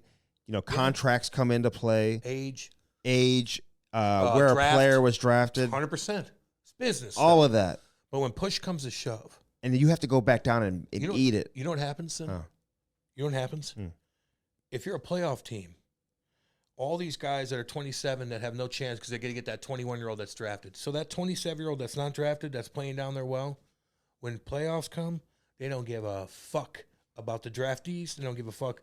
That guy, who's the most responsible one down in the American League? Oh, the undrafted kid that's 28 years old. No, he's getting called up and sitting in that fourth line. Not our draft pick. No. What's best for the team right now? Not in the regular season, that could be the case. But once push comes to shove and it's fucking business time in the playoffs, that kid is going to be and you come up there and you score a couple big goals, they might not re-sign you, but everybody's watching you. Yeah. Now you might get a fucking one-way deal. I'll give you an example. There's a lot of guys. Mackenzie McEachran. There it is. He didn't play an NHL game in the regular season last year. All year, he was down in the minors. He scored a big goal. Now, he dealt with some injuries, but he came up, got a chance because of injury in the playoffs, played for Carolina, came in and played well. There you go. Keith Tkachuk is watching those games, every single game, because they're playing against Florida. Yep. And what happened? And, obviously knew him, but he gave him positive review, positive remarks. Yep. Not saying that's the reason why the Blues brought him back. They already knew him. So they're all watching. One-way deal. But he comes back and gets a one-way deal, and he's probably going to make the team. I don't know about that. I'm just saying. But if he doesn't, he's still got a one-way deal. Look what you did. Yeah. One time. You got called up. They didn't draft you. They need you, and they're like, who is responsible down in the minors? No, we got to get him up. He scored a big-time goal. Right. Now you got, I think, a 2-year I'm one-way just saying, deal. you keep 14 forwards, he probably finds it. He might, no doubt. There's a log And he may not, man. There's a log jam. There's a log jam on down defense too, man. I know. Tucker, Bertuzzo, Rosen, Tucker's here. Good. What about Bertuzzo? Tucker's a lefty, isn't he? Bertuzzo is a guy that I'm sure they would have a conversation with him. He's a shot blocker, dude. He's a penalty killer. Are you okay being the number 7 or a depth guy? If I'm him, I'm like, yes. I have more games on this team than anybody else. Or would you want us to go explore a trade opportunity for you to go play elsewhere? Either way. And I think he'd probably prefer to stay here. Maybe. Yeah. He's been here longer than anybody. And that's an example of like the communication between veteran players, management, all that. Yep. Everybody's on the same page, Yeah, I know. So it's not like we're just not going to talk to you for 2 months and you're just not going to play. It's like, no, they're on the same page. They're on the same page. a good dude, man. Rosen's a guy, man. If I'm an NHL team, I'd snag his ass up. He's older though. He's older than you think. pay He's like attention to 28. that waiver wire. But he's another kid I'm talking about like that. Like, and maybe they don't expose him. It doesn't. Perunovic needs waivers. Yeah, he does. I said that on radio on Bernie Mikla's show last week, and I got all this like hate tweets. Why? This is where Twitter gets crazy. They're like, That's where it gets crazy? You're wrong. He needs waivers. I'm like, God, is my information wrong? And apparently it had been written locally by multiple writers that he doesn't need waivers, and he can go down. And I'm like, oh my God, he needs waivers. I talked to him. I asked management earlier. His agent told me, like, what is going on here? And ends up I was right. Yes, you were. Never heard back from the tweets. No. Of course not. In fact, You don't deserve another remark from them. They're better than you. Are they robots? They're better than you. No, those weren't. Those are dipshit fucking Blues fans that are morons. The weirdo ones, or the weirdo hockey fan. Ones. The weirdo, I got you. I heard you on the radio. Mean, you're wrong. The mean. They're all mean. Like, they're fucking mean. They call you out. Like, and you know how that bothers me? Fuck you. You know how that bothers me? I don't want to be wrong. No, it pisses everybody off. I'm like, this guy's chirping me for being wrong, and I'm not even wrong. I got called a pedophile a month ago for saying God. Connor Bedard should bang older women because they'll take care of them. A cougar. A coug. You're a pedophile. I hope you die. Like, damn. Oh, my God. My bad. Like, Jesus. Follow me on Instagram, by the way, at Real Strick Nasty. Yeah. Follow Andy and I and the podcast. Andy only likes to promote himself. No, promote the podcast, too. You can follow the podcast on Facebook, Instagram, Twitter. You can follow me on everything. You can follow Andy on Instagram everything. But Andy wants to pump his own things up. So that's why I have to have Brody tweet out things so I could retweet it, because Andy retweets everything. So. It's my safe place. What? Instagram's a safer. Oh, it is. Facebook is too. I'm just letting the people know. I don't maybe tweet as much but I'll interact with you all day long. Yeah. No, they care. On Instagram. Big time. My cameos are open as well. Mine are too, dude. And I've got a couple really good ones, man. Mm-hmm. Really hardcore. What do you mean? Hey, when I was out the other night, by the way, I was talking to everybody, man. Mm-hmm. At the soccer match? Doing pictures with everybody, doing everything. But everybody, man, 90% of the people that came up to me said, I fucking love the fucking podcast. I'm like, yeah, baby, what's up? I'm like, yeah, baby, what's up? Older women, older men, young, every kind of, it's really cool. Girls came up. All demographics. All demographics. We love all y'all. I'm like, what's up? I'm like, what's up? What's up? What's up? What's up? Is that what you said? What's up? Yeah, taking pictures, that's what I do. Nice to everybody. What's up? I'm nice to all y'all. You come up to me, man, let's go. I'll drink with you. We'll party. Goddamn right. Firstforum.com, baby. Get my mind right. What? Firstforum.com. Getting right. /Cam Strick. That's our link. Say it again. Firstforum.com/Cam Strick. That is our link. That's our link. You're going to get anything from there. Use our link. We're heading over there tomorrow. I'm looking forward to it. Me too. I love going there. A little intimidating sometimes. Shoot the shit with everybody. Not for me. No. Well, you're big. You're an athlete. I'm not, They're like, where do you play? Everybody's like, well, here's Andy. Andy's in here. God, he's the athlete. They're like, where do you play? Do you see him crushing energy drinks? Eating peanut butter lovers bars? Who is that Andy Strickland guy? He must have played something. Does he still play? God, he's still wow. He looks like he still play. That's what they say about. Use our link. Firstform.com/Cam Strick, baby. We love our affiliation with First Form. The Cam Strick podcast is fueled by First Form. And now you know why. Download that app and do it today, man. You'll thank us later. I'll tell you that. You'll thank us later. The Illinois Recovery Center, again, 888-743-0971. You can email them, info@illinoisrecoverycenter.com. You're not alone, man. That's the most important thing. You are not alone. And they welcome the individual as well as the family, man. This is for everybody. Get it done. You know who I'm talking to out there. You want to get a hold of me too, by the way, and I'll sync you up with Chrissy and the guys so it's more comfortable. How was Chrissy on the radio? He was great, man. You know what happened? Chrissy came on my radio show for 45 minutes, told his story, hardcore fucking story. What happened to his daddy, how he got into booze and coke. Oh, wow. God. Wow. Ruining everything. Mm-hmm. He was fucked up. His dad? His dad died. Oh, man. Oh, God. Horrible. And he was in a funk. He told his story on my radio show, dude. Right when he left, 45 minutes in, it was the end of the show, somebody that was listening checked themselves in. Get out of here. I swear to God. Chrissy texted me that night, basically crying. Wow. He gets so emotional about that, dude. Well, he should. Well, yeah. He's helping a lot of people. I just want you to know. I go, goddamn right. He's helping a lot of people, man. I just shows you somebody just listening. Like, you know, that there's a commitment to even like check yourself in. Like, you're listening on a show and he's listening to me and him go back and forth and tell stories. And whoever it was like, fuck it, I got to do it. Yeah. And now he's going to get help. 743-0971. Yep, damn right. IllinoisRecoveryCenter.com. Email them today. SparksandSparks.com, Cam. You get your own sparks, you avoid you-know-who. Seth, yeah. Psycho, fuck. Check out the newest edition of that Sparks and use our promo code Cam and Strick and do it today. You'll save more money than Black Friday and Cyber Monday. Ton of money. And it's going to increase your performance, which is most important. You want your performance to be at the right level? Do you want to blow a tire and bust out your AC joint? No edge. Yeah. Fuck that. Hey, good luck making the team, by the way. Dude, you could be Connor McDavid. You have bad edges. You look stupid. Done. They got no use for you. You look like Bambi. Get a Sparks and get one today and take your game to the next level. Tesson Roofing. Brett Tesson is a fill-in-the-blank. Shit kick. Okay. God dang. I'd put him on my line. You need him on your line. Like a little protection. There's nothing wrong with that. No, I know. That's why I said you need him. Power forward. Brett Tesson Roofing, man, loves the game, supporting us, and he's the best roofer in the region, in America, really. I will say this, man. There's a reason why all the big dog insurance companies turn to Tesson Roofing, and they say, we want you to work with us. Figure it out. And when I talked about the Nano Shield, man, which cools the temperature inside your residence or your business, they're the preferred dealer and retailer of Nano Shield anywhere in the world. That's all you need to know, man. They are the real deal. It's a pretty big goddamn deal. Brett Tesson, TessonRoofing.com, baby. Bellman and Bellman.com, Bellman Automotive, and now is the time, Cam, to get a new car.